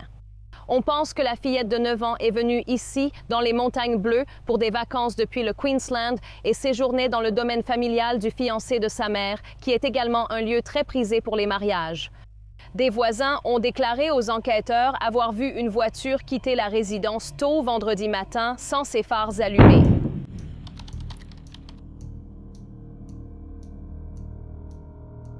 Charlize Mutton, également appelée affectueusement Charizy, est née le 11 août 2012 de sa mère, Calista Mutton, et de son père, Scott Hensby. Charlize était décrite comme intelligente, douce, pétillante et bien élevée. Elle aimait aussi les animaux et voulait devenir vétérinaire en grandissant. Charlize vivait chez ses grands-parents à Tweeds Head, à la frontière de la Nouvelle-Galles du Sud et du Queensland, depuis ses 4 ans. Cela venait du fait que Calista, la mère de Charlize, ne pouvait pas bien s'occuper de sa fille. Apparemment, Calista avait des problèmes à la fois de drogue et de santé mentale. Sa drogue de prédilection était la méthamphétamine. Pendant que Calista purgeait une peine de prison dans le cadre d'un programme carcéral, elle fit la connaissance de Justin Stein, âgé de 31 ans. Il était aussi incarcéré, purgeant 5 ans pour une tentative d'importation de cocaïne ratée. Justin souffrait aussi de dépendance à l'héroïne. Et Calista était en prison à cause d'un accident de voiture dans lequel son passager était décédé. Elle y est restée pendant 3 ans. Calista et Justin ont donc poursuivi leur relation après leur libération en 2021. Donc, Charlize ne voyait pas beaucoup sa mère. Mais le 21 décembre 2021, elle allait prendre l'avion pour Sydney afin de voir sa mère et le fiancé actuel de celle-ci, Justin Stein. La petite Charlize avait hâte de ce voyage et elle appelait déjà Justin « papa ». De plus, Charlize avait demandé à son grand-père avant de partir s'il pensait que Justin ferait un bon père. Pendant la visite de Charlize, le trio passait la plupart de son temps au jardin privé Wildstein à Mount Wilson, où la famille de Justine possédait une maison. Ils ont également passé une partie de ses vacances dans une caravane au Riviera Ski Park, qui se trouve à environ 90 minutes de la maison de la famille de Justine. À en juger par les photos joyeuses et amusantes que Charlize et sa mère avaient prises ensemble, elles semblaient passer un très bon moment. Mais ensuite, le 14 janvier 2022, quelques jours seulement avant que Charlize ne soit censée rentrer chez elle pour voir ses grands-parents, elle a été signalée comme disparue. 3 jours avant cela, le 11 janvier, Charlize était partie avec Justine chez la famille de celui-ci, tandis que sa mère était restée à Riviera Ski Gardens dans la caravane. Bien qu'on ne sache pas exactement à quelle heure ils sont partis, le dernier message que Charlize avait envoyé à sa grand-mère était à 18h20 et à ce moment-là, le téléphone portable de Charlize avait été localisé près de la caravane. 1 heure après le départ de Charlize et Justine, Calista a envoyé un message pour vérifier leur arrivée. Justine a finalement répondu à 20h20, disant qu'ils étaient bien arrivés et qu'il avait juste laissé son téléphone dans la voiture. Il a dit qu'il préparait le dîner pour Charlize pendant qu'elle regardait la télévision et jouait avec des ballons. Le lendemain matin, Justin a recontacté Calista, disant cette fois que Charlize était malade et avait vomi sur le sol et le lit. La petite fille s'était réveillée en pleine nuit, pâle, était allée dans la chambre de Justin, s'était glissée dans son lit et y avait dormi jusqu'au matin. Le lendemain, elle s'était réveillée, encore malade et en train de vomir. Justine a dit à Calista que puisque Charlize ne se sentait toujours pas bien, il allait la laisser au lit pour qu'elle se repose. Le message qu'il lui a envoyé disait « Je suis littéralement sur le point de partir. Charlize reste au lit. Elle est épuisée et s'est déjà rendormie. » Justine a rassuré Calista, affirmant que Charlize ne serait pas seule. Un commissaire-priseur était venu estimer des antiquités pour sa famille, et elle avait proposé de surveiller Charlize pendant qu'il partait chercher Calista. Et pour une raison quelconque, cela a été une réponse qui a suffi à Calista, même si elle n'avait aucune idée de qui était cette personne. Donc Justin est retourné seul chercher Calista, et quand il l'a fait, ils ont tous les deux pris leur temps pour revenir vers Charlize. Ils sont allés à Surrey Hills pour acheter de la méthamphétamine et ont eu des rapports sexuels dans des toilettes publiques. Après ce trajet pour récupérer de la drogue, le couple est retourné chez la famille de Justin, arrivant à 20h44. À leur arrivée, ils ont remarqué que toutes les lumières étaient éteintes et lorsqu'ils sont entrés, Charlize était introuvable. Alors Justine a fait le tour de la maison pour la chercher, tandis que Calista appelait les hôpitaux locaux pour voir si quelqu'un avait amené sa fille. À ce moment, Calista a aussi vu que le sac et le sweat de Charlize avaient disparu. Pendant que Justin cherchait Charlize, il a appelé sa mère, la propriétaire, et a découvert une information choquante. Le commissaire-priseur, chez qui il avait laissé la petite fille, ne devait arriver que la semaine suivante. Il a alors dit qu'il a commencé à paniquer et qu'il est sorti pour faire le tour de la propriété afin de voir si Charlize s'y trouvait. Mais elle n'y était pas. Le couple a tout de même dormi cette nuit-là et Justine a été réveillée le matin par le bruit de son utilitaire qui démarrait. Quand il est sorti en courant, Calista était en train de partir avec son véhicule et il a essayé de la rattraper. Mais Calista n'était pas allée chercher sa petite fille. Elle était partie parce que la nuit précédente, elle avait fouillé dans le téléphone de son fiancé Justine et avait découvert que non seulement il utilisait des applications de rencontres, mais qu'il parlait aussi à son ami, à qui elle lui avait expressément demandé de ne pas parler. De plus, la veille, lorsque le couple avait eu des rapports sexuels dans les toilettes publiques, lorsque Justine avait éjaculé, du sang était sorti de son pénis. Calista avait ensuite cherché les symptômes de la gonorrhée sur Google et avait découvert que c'en était un. À présent, elle avait la conviction que Justine la trompait vraiment. Après être partie avec le pick-up de Justine, Calista a envoyé plusieurs messages accusant Justin d'infidélité. « Tu es un menteur, un infidèle, et j'ai perdu ma fille. Je vais en finir. Je suis tellement stupide, disait-elle. Calista est allée dans un camping local pour se ressaisir. Et elle a envoyé un autre message à Justine. Celui-ci disait « Je prends ma fille et je l'emmène chez mon frère. je ne vais pas la perdre à cause de toi. Je suis tellement stupide. » Calista a aussi écrit à une amie pour lui dire qu'elle avait fouillé dans le téléphone de Justin et découvert son infidélité. Elle a aussi confié à son amie qu'elle ne voulait pas prévenir la police de la disparition de sa fille, craignant que, si on la retrouvait, elle la perde ensuite. Maintenant, Justin était en colère et il était désespéré de récupérer son pick-up. Alors il a commencé à laisser plusieurs messages vocaux à Calista. Dans ces messages, il l'a insultée à plusieurs reprises et lui a dit qu'il allait la tuer. Il a ensuite signalé la disparition de son pick-up. Calista est finalement revenue sur la propriété de la famille de Justin Trent à 60 minutes plus tard et a tenté de se cacher de lui. Justin a fini par retrouver Calista et quand il l'a retrouvée, il l'a attaquée. Il a commencé à la frapper et à lui donner des coups de pied. Calista a eu des bleus au bras et des éraflures sur la poitrine. Une fois qu'il s'est un peu calmé, Justin a dit à sa fiancée que la commissaire-priseur à qui il avait confié Charlize n'était peut-être pas celle qu'il pensait. Et la disparition de la jeune fille pourrait être liée à d'anciennes relations de son passé criminel. Justin a alors dit qu'il allait chercher la petite fille lui-même et qu'il était prêt à se battre pour elle. Puis il est parti dans son pick-up qui remorquait maintenant son bateau. Pendant qu'il cherchait Calista, Justin a de nouveau parlé avec sa mère au téléphone et sa mère a dit qu'elle pensait que Calista était responsable de la disparition de sa fille parce que les choses ne collaient tout simplement pas. Elle a aussi dit que Calista ne paraissait pas aussi bouleversée qu'une mère devrait l'être. Justin a rassuré sa mère en disant qu'il allait tirer cette affaire au clair. Après avoir raccroché avec sa mère, Justin a appelé Calista et lui a dit qu'il avait blessé un homme qui se trouvait dans une maison où il pensait que Charlize pourrait être. Il a dit qu'il avait poignardé cet homme. Le lendemain, nous étions le 14 janvier et à 8h12 du matin, Calista a finalement décidé de signaler la disparition de sa fille, Charlize, soit 2 jours entiers après qu'elle aurait disparu. 61 656 appelle une session, il faut signaler une mission. Allez-y, vous êtes en ligne avec la police. Je suis désolé. Je veux dire, signaler la disparition de ma fille. Quel âge a-t-elle? Elle a 9 ans et...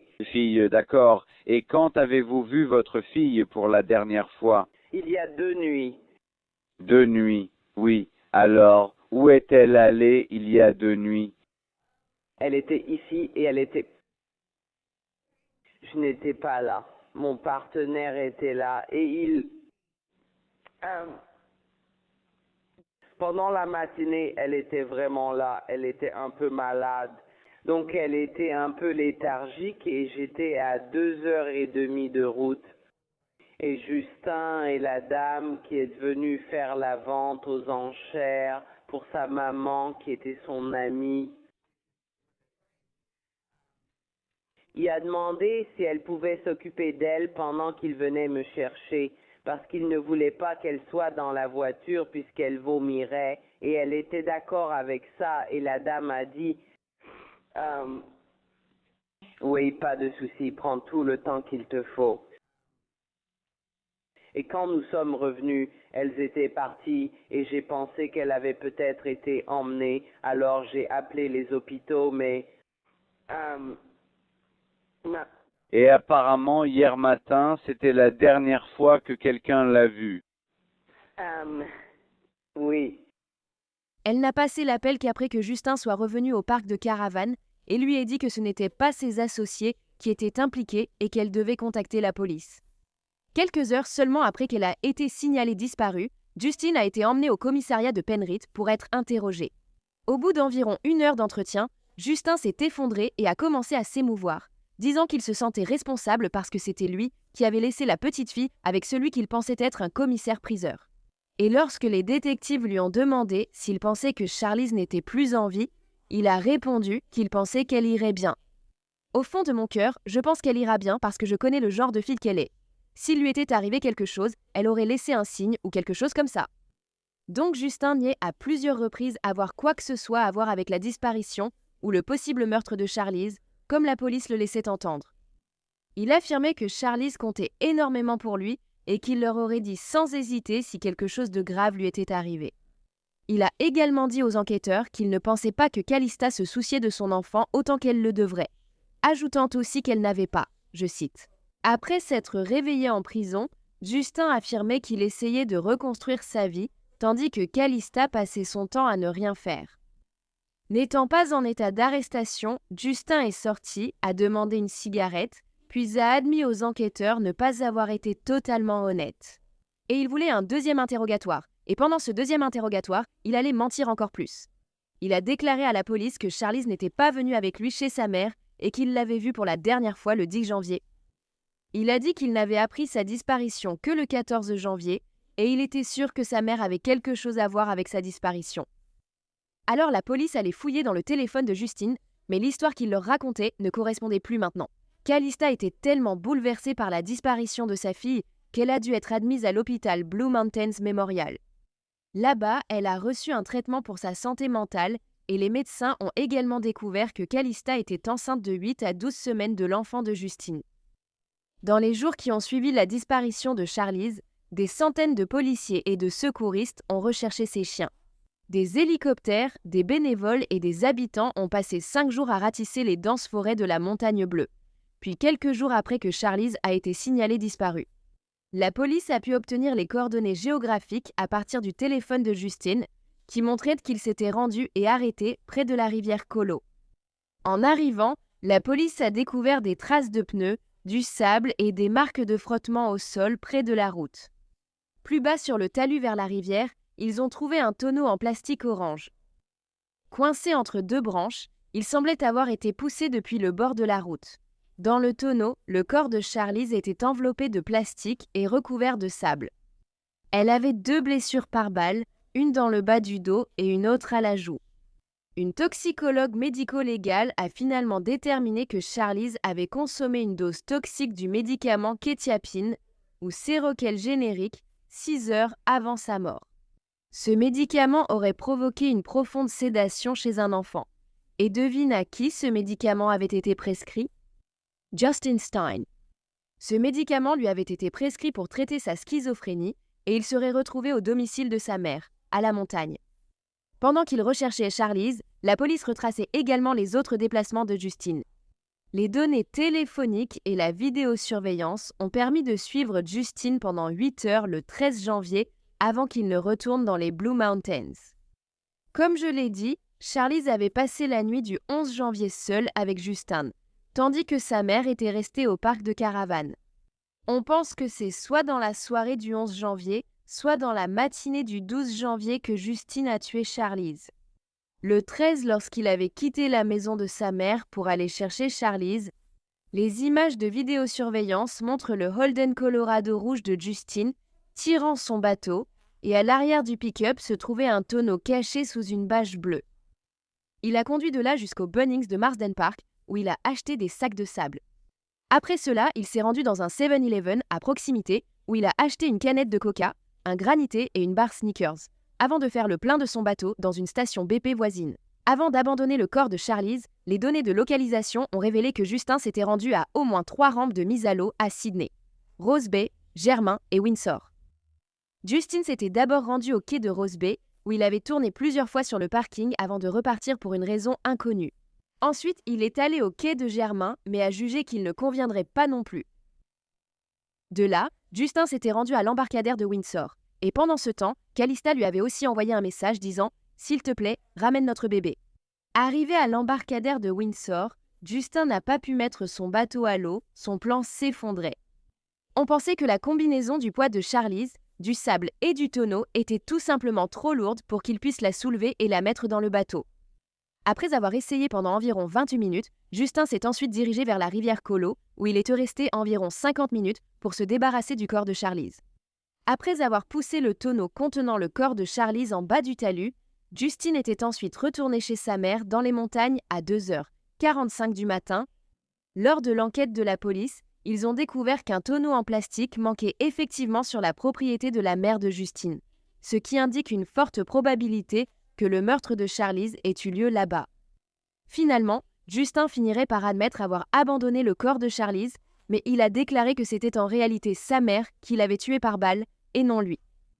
Et bien qu'il ait été celui qui a placé le tonneau dans son utilitaire, il a affirmé qu'il n'avait aucune idée que le corps de Charlize s'y trouvait.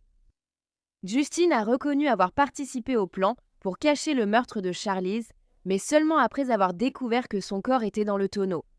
En réalisant que Calista avait caché les restes de sa fille à l'intérieur, il a paniqué et s'en est débarrassé. Calista a nié toute implication dans la mort de sa fille, et la police a pu déterminer qu'elle ne s'était pas rendue à la maison dans les montagnes au moment où l'on pense que Charlize a été assassinée. Justine a donc été arrêtée, accusée du meurtre de Charlize et détenue sans possibilité de libération sous caution. Pendant qu'il était détenu en prison, un agent pénitentiaire avait en fait demandé à Justine s'il avait tué Charlize. Il a affirmé au gardien qu'il n'était pas responsable, mais qu'il était près des lieux quand Charlize allait été tuée. Justin Stein a également appelé sa mère, Anne Mustaine, 18 fois pendant qu'il séjournait au centre correctionnel de Silverwater. Lors d'un appel, Justin a dit à sa mère qu'il avait besoin qu'elle récupère quelque chose qu'il avait enterré dans les montagnes.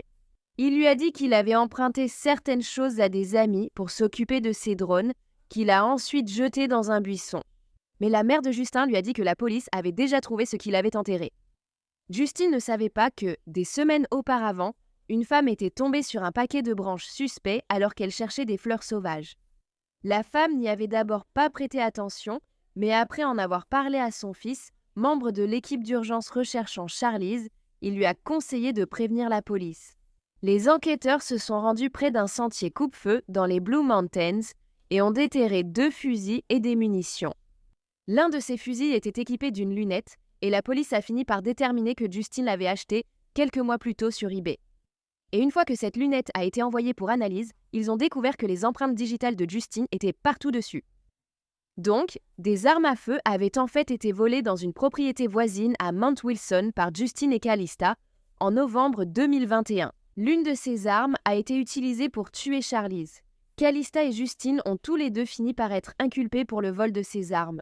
Et Justin serait également inculpé pour détention de contenu pédopornographique.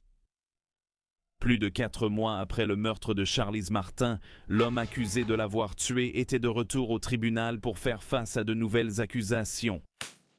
Justin Stein a été inculpé de 2 chefs de possession de fusils illégaux similaires à ceux-ci. La police affirme qu'ils ont été volés dans des propriétés voisines du domaine familial de Mount Wilson. Il aurait aussi été trouvé avec des vidéos de pornographie infantile. Les détectives de la brigade des homicides affirment que les vidéos n'impliquaient pas Charlize, qui allait devenir la belle-fille de Stein. Lors de son procès, qui a débuté en juin 2024, Justin Stein a plaidé non coupable du meurtre de Charlize Mutton. Cependant, l'accusation pensait que Justine avait donné à Charlize le médicament antipsychotique. Quand elle est tombée très malade à cause de cela, il lui a tiré une balle dans la tête et une dans le dos. Donc, même s'il n'y avait pas de mobile évident présenté lors du procès de Justine, il a été interrogé à la barre sur le fait qu'il avait été seul avec la petite fille, qu'il lui avait donné un médicament qui la rendrait somnolente, qu'elle avait dormi dans son lit et sur le fait qu'elle avait été placée dans le tonneau avec des vêtements, mais sans sous-vêtements. Mais la défense de Justin tentait encore d'accuser la mère de Charlize du meurtre. Sous les questions de son avocat de la défense, Justin s'est assis à la barre des témoins et a pleuré en racontant sa version des derniers instants de Charlize. Justine a déclaré que le matin du 12 janvier, Charlize était malade et vomissait, alors il lui avait donné 2 comprimés d'ibuprofène. Je n'ai jamais entendu que l'ibuprofène aidait contre les vomissements. Mais d'accord, il n'y avait également aucune trace d'ibuprofène dans son organisme lorsque les résultats toxicologiques sont arrivés. Il a ensuite dit au jury qu'il avait mis Charlize dans la voiture, même si elle était malade, avant d'aller chercher sa mère. Justin a déclaré au jury que le trio était allé à Surrey Hills, où lui et Calista ont acheté de la drogue. Il a nié toute relation sexuelle, affirmant que Calista l'observait promener son chien pendant que sa mère s'injectait de la drogue dans les toilettes. Lorsqu'ils sont revenus à la maison de Mount Wilson plus tard dans la nuit, Justin a affirmé qu'il avait demandé à Charlize si elle voulait quelque chose pour le dîner. Ensuite, il est sorti travailler sur une voiture dans l'abri. Pendant qu'il faisait cela, il a dit qu'il avait soudainement entendu un coup de feu retentir et Charlize crier « Justin !» Puis elle a crié « Maman non !» avant qu'un deuxième coup de feu ne soit tiré. Justin a dit « Je me suis approché de la clôture. C'est là que j'ai vu Charlize par terre. » Et Calista avait un fusil à la main. Il a insisté sur le fait que Calista s'est ensuite tournée vers lui et a dit « Qu'est-ce que tu as fait? C'est toi. Tu m'as poussé à faire ça. » Puis Calista lui a crié de prendre une bâche et a pointé le fusil sur sa tête. Justin a ensuite affirmé qu'il était retourné à la remise pendant 5, peut-être 10 minutes. Ces versions ont changé. Mais quand il est sorti de la remise, Calista et le corps de Charlize avaient tous les deux disparu. Donc, selon Justin, Calista aurait emporté sa fille de 35 kilos ainsi qu'un fusil, et sans laisser de traces ni faire de bruit, elle aurait mystérieusement disparu. Justin a aussi déclaré que Calista avait, d'une façon ou d'une autre, mis seul le corps de sa fille dans le tonneau avant de fuir. Pendant ce temps, il roulait un joint. Il dira plus tard qu'il a dû pleurer cette nuit-là pour s'endormir. S'il te plaît. Et une autre partie incroyable de cette histoire, c'est que Justin a non seulement affirmé que Calista avait réussi à mettre Charlize dans le tonneau sans qu'il le sache, mais qu'elle avait aussi découpé un carré de sol ensanglanté et l'avait mis dans le tonneau avec sa fille. C'était un récit inutilement inventé pour expliquer pourquoi de l'herbe et de la terre ensanglantée avaient été trouvés à l'intérieur du tonneau avec Charlize. Le lendemain, le 13 janvier, Justin a chargé un tonneau qu'il disait avoir cru vide, ce que j'ai du mal à comprendre puisqu'elle pèse 35 kilos. On ne penserait pas qu'un tonneau est vide s'il pèse plus de 35 kilos. Arrête, mec. Il a dit s'être ensuite arrêté chez Bunnings pour acheter des fournitures pour sa caravane. Justin a également admis qu'il avait menti à la police au sujet de ses associés criminels et de le commissaire-priseur, mais il a affirmé que Calista avait en fait inventé ces histoires et qu'il s'était simplement laissé entraîner. La mère de Justin a aussi témoigné pour la défense à son procès. Elle a dit que, même si elle ne se souvenait pas de beaucoup d'appels à cette époque, elle se rappelait d'un appel du 12 janvier. Anne me a raconté que son fils l'avait appelé ce soir-là et lui avait dit qu'il allait chercher Calista et Charlize au parc de caravane et qu'ils rentraient tous à la maison de Mount Wilson. Elle a dit au jury qu'elle n'en était pas contente. Et en arrière-plan de cet appel téléphonique, elle a entendu quelqu'un dire « Norélie, ce n'est qu'une nuit ». Quand on lui a demandé à qui appartenait cette voix, elle a répondu qu'elle était effrontée, donc ça devait être Charlize. Mais lors de l'interrogatoire d'admise, elle avait affirmé à la police n'avoir rien entendu en arrière-plan de cet appel. Anne-Mise dirait aussi devant le tribunal que la relation entre Calista et sa fille n'était pas ce qu'elle aurait dû être, affirmant qu'elle était souvent agressive envers Charlize. Mais voici ce qu'a dit le grand-père et tuteur de Charlize, Clinton Mutton. Malgré la distance, la relation entre Charlize et sa mère était très aimante et inconditionnelle. Charlize pleurait parfois en le disant. Sa mère lui manquait et elle avait hâte de communiquer avec elle. Il a dit que la fillette de 9 ans appelait souvent le couple en vidéo. Elle a dit qu'elle aimait beaucoup Justin et elle m'a demandé si je pensais qu'il serait un bon papa. Le grand-père pensait que le couple ne se droguait plus quand ils ont permis à leur petite fille de leur rendre visite pour Noël en 2021. Monsieur Mutton a révélé sa dernière conversation avec Charlize début janvier, environ une semaine avant le meurtre. Il a dit qu'elle était heureuse, de bonne humeur. Et lui a dit qu'elle l'aimait. Il a également été dit qu'Anne-May s'était en fait rendue au commissariat le 17 février 2022 et qu'on lui avait montré des photos des armes à feu que la police avait retrouvées dans les bois. La détective aurait dit à Anne-May que le coup de feu mortel semblait correspondre à une balle de fusil. Anne-May lui aurait alors dit « Vous avez dit qu'elle avait été touchée par 2 balles, n'est-ce pas? C'est ce qui a été rapporté. » La détective a alors dit à Anne-May que la police avait seulement indiqué que Charlize était décédée d'une blessure par balle et n'avait divulgué aucune autre information. Elle a également décrit celle qui aurait dû être sa future petite fille comme une adorable et belle petite fille qui ne méritait pas que sa vie soit écourtée. À la fin de son procès, Justin Stein a été reconnu coupable du meurtre de Charlize et il doit être condamné le 23 août 2024. Et le père biologique de Charlize, Scott Hensby, a publié un message d'adieu émouvant à sa fille sur Facebook disant « Adieu, belle petite fille, je t'aime tellement, tu me manques chaque jour. Tu as conquis le cœur de la nation et du monde entier, et maintenant, ces cœurs se brisent avec le mien. » Il a poursuivi « Ça ne devrait pas arriver, les enfants doivent être en sécurité. Qu'est-ce qui ne va pas chez vous? Nous trouverons les réponses pour toi et t'honorerons comme il se doit. Ce n'est pas la fin de ton histoire. » L'ancienne école primaire de Charlize Mutton, Tweed Heads Public en Nouvelle-Galles du Sud, a également créé un mémorial pour elle à l'entrée de l'école où les gens ont déposé des fleurs, des cartes et d'autres cadeaux. De plus, ils ont organisé une veillée aux chandelles pour la petite fille le 19 janvier 2022.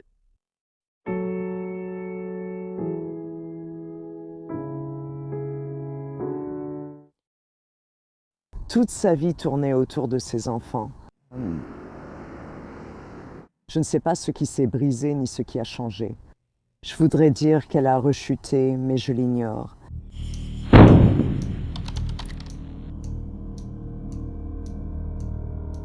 Elijah Vu est né le 20 août 2020 de sa mère, Katrina Bauer, et de son père, Jimmy Vu. Il avait aussi une sœur aînée, née en mai 2017, qui présentait un trouble du spectre de l'autisme. Elijah adorait les camions, les dinosaures, et sa couleur préférée était le bleu. Il aimait aussi beaucoup aller à la plage. On disait que c'était un enfant très doux et affectueux. La mère d'Elijah, Katrina, avait des antécédents de maladie mentale, un casier judiciaire dans plusieurs États et un passé de comportement erratique. Elle avait également souffert d'une lésion cérébrale traumatique. Sa famille disait que son histoire changeait selon la personne à qui elle s'adressait. La mère et le père d'Elijah se sont séparés alors qu'il n'avait que 6 mois, en février 2021. Cela était arrivé après que son père, Jimmy, ait été arrêté pour une série d'accusations. Il avait ensuite été condamné pour ces accusations qui comprenaient avoir blessé physiquement un enfant, possession d'une arme à feu en tant que criminel condamné, coups et blessures, conduite désordonnée, possession de THC avec intention de distribuer et possession de méthamphétamine. Il purge une peine de prison à l'Institut correctionnel d'Oshkosh depuis le début de 2023. Tout au long de la relation des parents d'Eli, Jimmy aurait été violent envers Katrina. Elle avait même pris en photo puis publié sur ses réseaux sociaux plusieurs ecchymoses qu'elle avait reçus de sa part. Mais après leur séparation, Katrina n'avait plus d'endroit où vivre, alors elle a fini par perdre la garde d'Eli et de sa sœur en avril 2021. Elle a fini par récupérer la garde exactement 1 an plus tard, en avril 2022. Durant cette période loin de leur mère, les 2 enfants étaient placés en famille d'accueil. Puis, en novembre 2022, Katrina a recommencé à fréquenter son ex-petite amie qui s'appelait Jessie Wang. Jessie Wang avait un casier judiciaire qui remontait à son adolescence. Il avait été condamné pour maltraitance d'enfants, non-respect des conditions de sa liberté sous caution, conduite désordonnée et trafic de drogue, ce qui lui valut 3 ans de prison. Jessie avait écopé de sa condamnation pour maltraitance d'enfants en 2002 après avoir agressé un autre détenu mineur qui avait 5 ans de moins que lui. Jessie avait 17 ans à l'époque et l'autre détenu en avait 12. Katrina et Jessie avaient également un passé troublant ensemble. En 2015, la police était intervenue à l'hôtel Americ Inn à Appleton, où Katrina s'était cachée dans une salle de bain, puis avait attiré l'attention du personnel qui avait appelé la police. Lorsque les autorités sont arrivées, la mère d'Elijah leur a dit qu'elle était agressée par 2 hommes asiatiques, dont l'un était Jessie. Elle a également déclaré que les hommes lui avaient dit qu'elle leur appartenait, et a expliqué en détail comment elle serait transportée dans une maison près de Minneapolis, où elle devrait se prostituer contre de la drogue et de l'argent. 2 mois après l'agression, Katrina a demandé à la police de ne pas enquêter, disant qu'elle était maintenant avec Jimmy Vu et que Jimmy s'en occuperait. Parce que selon elle, Jimmy était un alpha et Jessie était sous ses ordres, dans une sorte de hiérarchie. Les procureurs, cependant, ont quand même fini par inculper Jessie dans l'incident du motel. Il a été accusé de complot en vue de commettre la traite des êtres humains et d'agression au 2e degré. Mais l'État finirait par abandonner les charges contre lui parce qu'il avait en fait été inculpé devant un tribunal fédéral et détenu au Minnesota pour des accusations de complot en vue de distribuer de la méthamphétamine. Donc, pourquoi Katrina a recommencé à le voir, je n'en ai aucune idée. Et tu seras encore plus choquée et confuse quand tu entendras ce qu'elle lui a aussi demandé de faire plus tard, surtout en connaissant ce passé. Récemment, Katrina avait du mal à gérer à la fois Elijah et sa sœur. Comme sa sœur était autiste, elle avait souvent des accès de violence ainsi que des crises. Cela devenait épuisant aussi bien émotionnellement que physiquement pour Katrina. Et elle-même admettait que c'en était arrivé au point où tout ce qu'elle faisait, c'était crier sur sa fille. Une voisine de Katrina a également confirmé que c'était vrai. Tout ce qu'elle faisait, c'était crier. Cependant, elle criait constamment sur les 2 enfants. Cette voisine vivait en dessous de Katrina et de ses 2 enfants dans un appartement à Wisconsin Dells et a déclaré qu'elle avait dû appeler la police à plusieurs reprises à cause du bruit des cris de Katrina envers ses enfants. Elle a également déclaré qu'elle savait que plusieurs autres locataires avaient aussi appelé la police, car non seulement ils l'avaient entendue crier sur les enfants, mais il l'avait aussi vu les tirer brusquement par les bras. Et chaque fois que la police venait à la maison pour vérifier la situation, Elijah et sa sœur se faisaient crier dessus encore plus fort une fois qu'ils étaient repartis. Souvent, les voisins voyaient les enfants dans leur chambre taper sur la fenêtre, faire signe de la main et vouloir simplement dire bonjour parce qu'ils se sentaient tellement seuls et isolés. Donc, Katrina était clairement loin d'être une bonne mère. Mais ensuite, en février 2024, elle a fait quelque chose de complètement stupide et absolument illogique. Katrina a appelé son petit ami Jesse et lui a demandé de prendre son fils Elijah pendant quelques jours pour lui apprendre à devenir un homme. Il a 3 ans. Juste 3 ans. Mais selon Katrina, le petit montrait de mauvais comportements et elle espérait que Jesse pourrait l'aider à changer cela. Donc, le 12 février 2024, Katrina a laissé son fils Elijah chez la criminelle condamnée et trafiquante d'êtres humains connue, Jessie Wang. Jessie vivait dans un appartement situé dans le secteur du numéro 3900 de Michicot Road à Two Rivers. La mère a dit à Jessie qu'elle prévoyait de récupérer Elijah 11 jours plus tard, le 23 février. Mais 3 jours avant qu'elle ne le fasse, Elijah allait disparaître. Le matin du 28 février à 11h. Jessie a appelé le 911 et a dit que le tout petit avait disparu. La dernière fois qu'il avait vu Elijah, c'était vers 8h00 du matin, quand il avait dit au petit garçon de rester près du lit et de prier.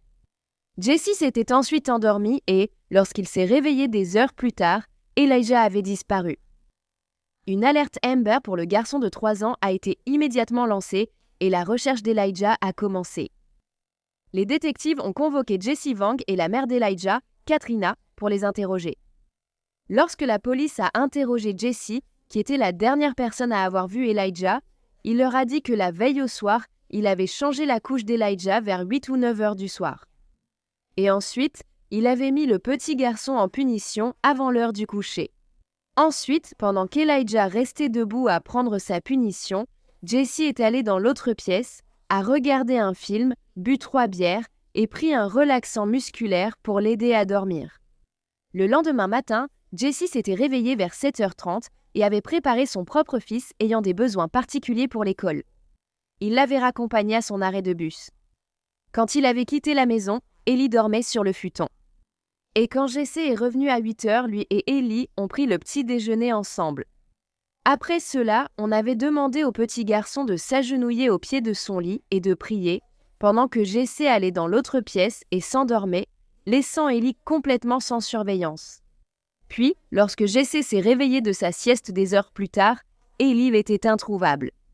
Et la couverture rouge et bleue du garçon avait également disparu. Lorsque les détectives ont interrogé Jesse au sujet de la discipline qu'Ellie avait reçue, il leur a dit qu'elle consistait souvent à obliger Ellie, debout à un seul endroit pendant 1 à 3 heures, à prier ou à répéter sans cesse « Je suis désolée, maman ». De plus, la police découvrirait que l'enfant de 3 ans n'était pas encore propre et, tenez-vous bien, était encore principalement nourri au biberon. Ellie n'avait pas non plus été autorisée à jouer avec le seul jouet que Jesse avait chez lui, parce qu'il était constamment en punition pendant les 11 jours où il était censé être là.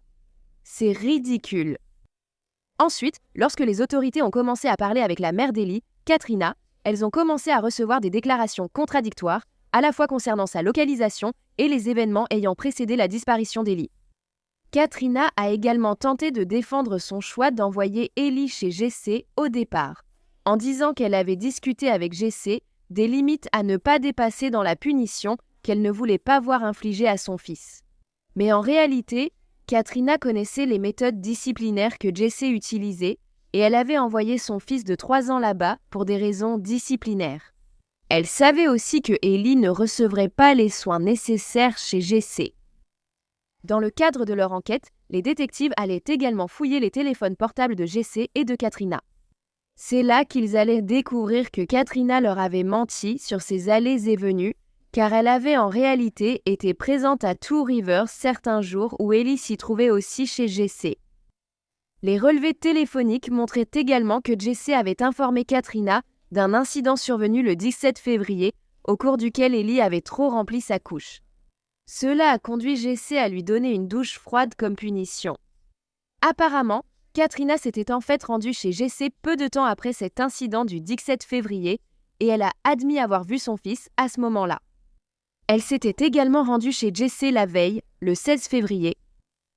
Un autre échange de messages a été retrouvé entre les deux, dans lequel Jesse dit à Katrina de lui faire confiance et ajoute « Je vais m'assurer qu'il me déteste et qu'il déteste être ici ». Elle lui répond « Je ne veux pas qu'il te déteste, juste qu'il te craigne ». Jesse lui a alors dit « Il me craignait, mais il ne me respectait pas. Maintenant, je fais en sorte qu'il me respecte ». Une photo supprimée a aussi été récupérée sur le téléphone de Katrina.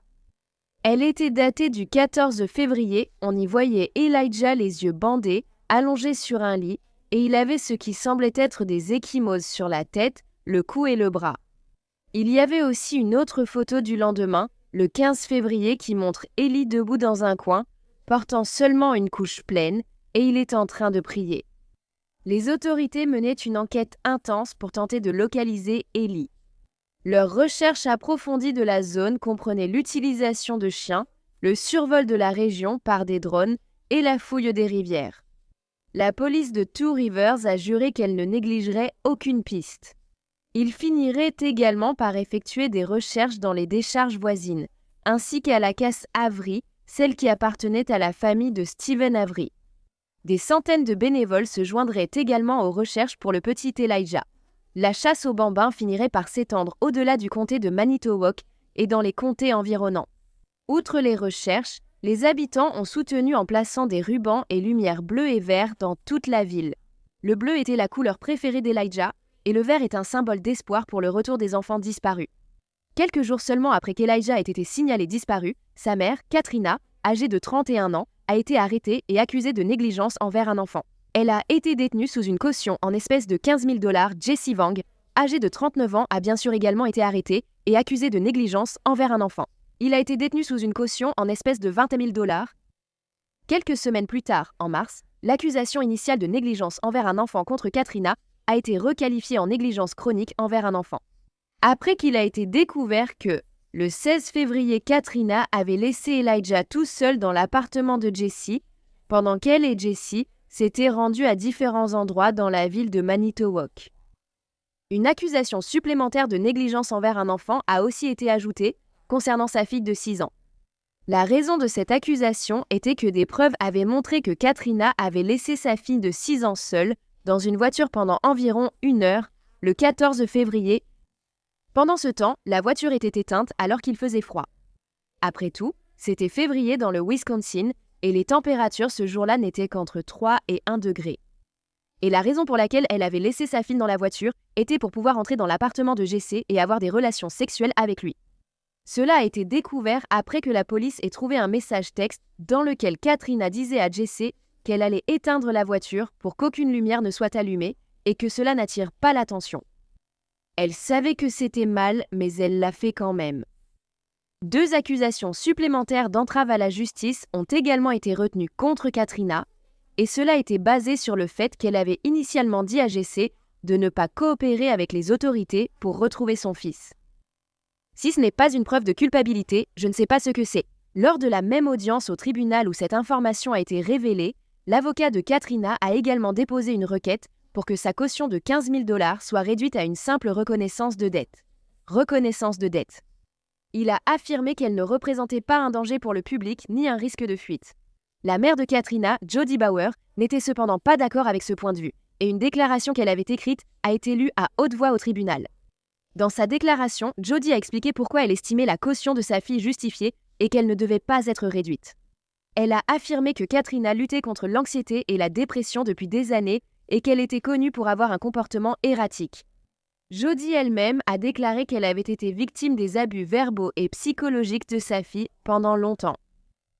Les mauvais traitements étaient si graves que Jody a demandé au tribunal une interdiction de contact si sa fille était libérée sous caution. La mère de Katrina a également révélé au tribunal que sa fille avait coupé tout lien avec la famille en octobre 2022 après des années de comportement instable. Dans une partie de la déclaration de la mère de Katrina, il était même écrit « À ce moment-là, au lieu de se concentrer sur la localisation de son fils, Katrina ressent le besoin de répéter à quel point Jesse est un homme bien. En s'alliant avec lui, elle pourrait potentiellement avoir accès à sa famille élargie et la possibilité de fuir la région. Sur la base de la déclaration de la mère de Katrina, ainsi que des actions de Katrina pendant la disparition de son fils, la demande de réduction de sa caution a été refusée. Comme il se doit, à mon avis, elle aurait dû avoir une caution encore plus élevée. La police publiait chaque jour des mises à jour en ligne sur la recherche d'Elijah. Après une semaine sans succès pour le retrouver, le FBI a commencé à offrir une récompense de 15 000 $ pour toute information menant à Eli ou à l'arrestation et la condamnation de toute personne impliquée dans sa disparition. Le programme Manitowoc County Crime Stoppers offrait également une récompense de 10 000 $. Puis, le 4 mars, les autorités ont demandé au public de vérifier toutes les vidéos de surveillance qu'ils pourraient avoir, car ils recherchaient un véhicule d'intérêt. Ils ont annoncé qu'il s'agissait d'une Nissan Altima beige à 4 portes de 1997, portant une plaque du Wisconsin commençant par A et se terminant par 0. À ce moment-là, les autorités avaient déjà l'Altima en leur possession et elles ont confirmé qu'elle n'appartenait ni à Jessie ni à Katrina. Mais ils espérèrent que le public avait des images enregistrées le 19 février à n'importe quel moment entre 14h00 et 21h00, la veille de la disparition d'Elijah. Je n'ai trouvé aucune information supplémentaire sur ce véhicule d'intérêt, mais je suppose que la police pensait que soit Jessie, soit Katrina, ou les deux, avaient utilisé ce véhicule pour se débarrasser du corps d'Elijah quelque part. À peu près à la même période, des photos ont été publiées montrant Elijah et Jessie sur une vidéo de surveillance, quelques jours seulement avant la disparition d'Elijah. Le propriétaire de Ross Auto Services a reconnu le nom de Jesse Vang lorsque la nouvelle de la disparition d'Elijah a été annoncée pour la première fois. Il a alors consulté ses dossiers et découvert que Jessie avait récemment été client. Il était venu faire installer un système anti-démarrage qui, si vous ne le savez pas, est essentiellement un éthylotest pour voiture. Le propriétaire du garage se souvient que les deux sont venus et a dit qu'Elijah était resté silencieux et assis à une table avec Jessie presque tout le temps. Il a aussi affirmé ne se souvenir de rien d'inhabituel chez eux. Le propriétaire a ensuite regardé les images de sa vidéosurveillance et a trouvé des séquences montrant Jessie et Elijah entrant dans son atelier le 16 février. Il y avait aussi des reçus qui montraient qu'Elijah et Jessie étaient également allés dans un McDonald's à Two Rivers ce jour-là. C'était le même jour que la police avait précédemment découvert que Katrina était en fait en ville. Alors que les recherches pour retrouver Elijah continuaient sans succès, sa couverture bleue et rouge a été retrouvée sur Goodwin Road, à environ 6 km de l'endroit où il avait été vu pour la dernière fois. C'était la couverture avec laquelle Jessie avait dit aux autorités qu'Elijah avait disparu. À ce moment-là également, la récompense pour toute information menant à la découverte d'Elijah ou à l'arrestation de toute personne impliquée dans sa disparition était montée à 40 000 $, 40 000 $, grâce à plusieurs donateurs locaux. Le jour de l'alerte Amber reste gravé dans la mémoire de Jody, mais c'est surtout la réaction de sa fille qui l'a marquée. Elle était calme, elle l'était vraiment. Je crois que les enquêteurs m'ont appelée cette nuit-là pour me dire qu'elle était froide.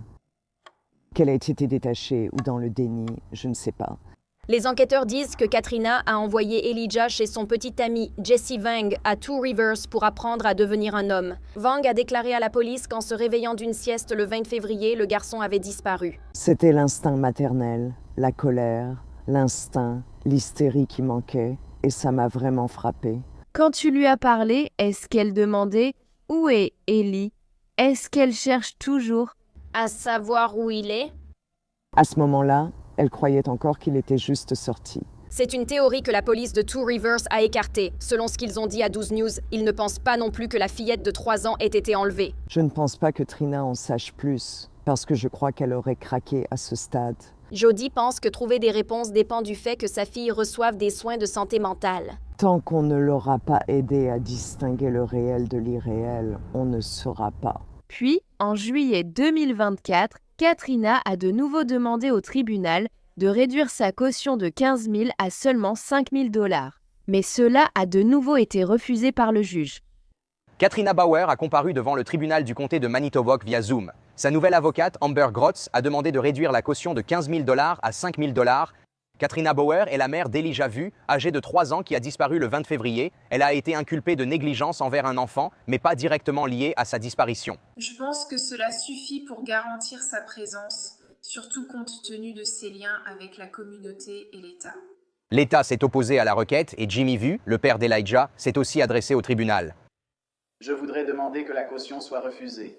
Étant donné que mon fils est toujours porté disparu, je n'ai pas de réponse. Et je pense... Katrina Bauer a une réponse.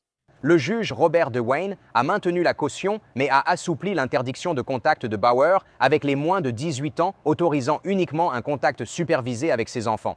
Dans ce cas, Supervisé. Contact supervisé. Devrait être organisé, sinon ce ne serait pas autorisé. Pendant les recherches, le 4e anniversaire d'Elijah a été fêté lors d'un événement communautaire à Appleton le 25 août. Puis, tout récemment, le 13 septembre 2024, la police de Two Rivers a annoncé que des restes humains avaient été découverts par un chasseur sur une propriété privée quelques jours auparavant. Et il avait été confirmé qu'ils appartenaient à Ellie. La zone densément boisée où les restes ont été retrouvés se trouve à seulement environ 5 km de la maison de Jesse Vang. Merci à vous tous d'être ici. Samedi dernier, le shérif Hartwig m'a appelé immédiatement après avoir appris que ses adjoints intervenaient pour enquêter sur un signalement de restes squelettiques découvert par quelqu'un dans la ville de Two Rivers. La nuit approchant, toute la zone a été sécurisée pendant que diverses ressources étaient rassemblées pour mener l'enquête. Finalement, un anthropologue médico-légal des laboratoires criminels de l'État du Wisconsin a pu confirmer qu'il s'agissait d'un crâne et d'ossements humains. Dimanche, mon équipe a assisté le bureau du shérif du comté de Manitowoc, le département de la justice, la division des enquêtes criminelles et le laboratoire de criminalistique du Wisconsin pour la récupération de ces restes et de toute preuve associée. Notre équipe voulait d'abord informer la famille de la découverte et ensuite d'alerter le public. Cependant, avant cela, des informations ont circulé sur les réseaux sociaux et d'autres plateformes dont certaines étaient fausses et la plupart n'avaient pas encore été confirmées. Bien que nous estimions qu'il est important de partager des informations avec le public, notre première priorité est Elijah, l'intégrité de l'enquête ainsi que la communication avec la famille. Voici les faits que je peux partager. Les restes ont été trouvés sur une propriété privée par une personne préparant son terrain pour la chasse. Ce terrain ne se trouvait pas sur la propriété du camp de scout Manitou Girl, mais plutôt dans une zone boisée dense, avec beaucoup de broussailles, juste au nord de Manitou. Cet endroit est situé à un peu plus de 5 km au nord-ouest de l'endroit où il avait été signalé disparu. Cette zone avait été fouillée à plusieurs reprises, comme cela avait été rapporté par les forces de l'ordre, par des équipes de recherche privées, par le propriétaire du terrain, par voie aérienne et avec différentes équipes de recherche et de sauvetage. Malgré tous ces efforts précédents et à travers différentes conditions et saisons changeantes, nous avons continué à chercher et nous avions même prévu de nouvelles recherches dès la semaine prochaine.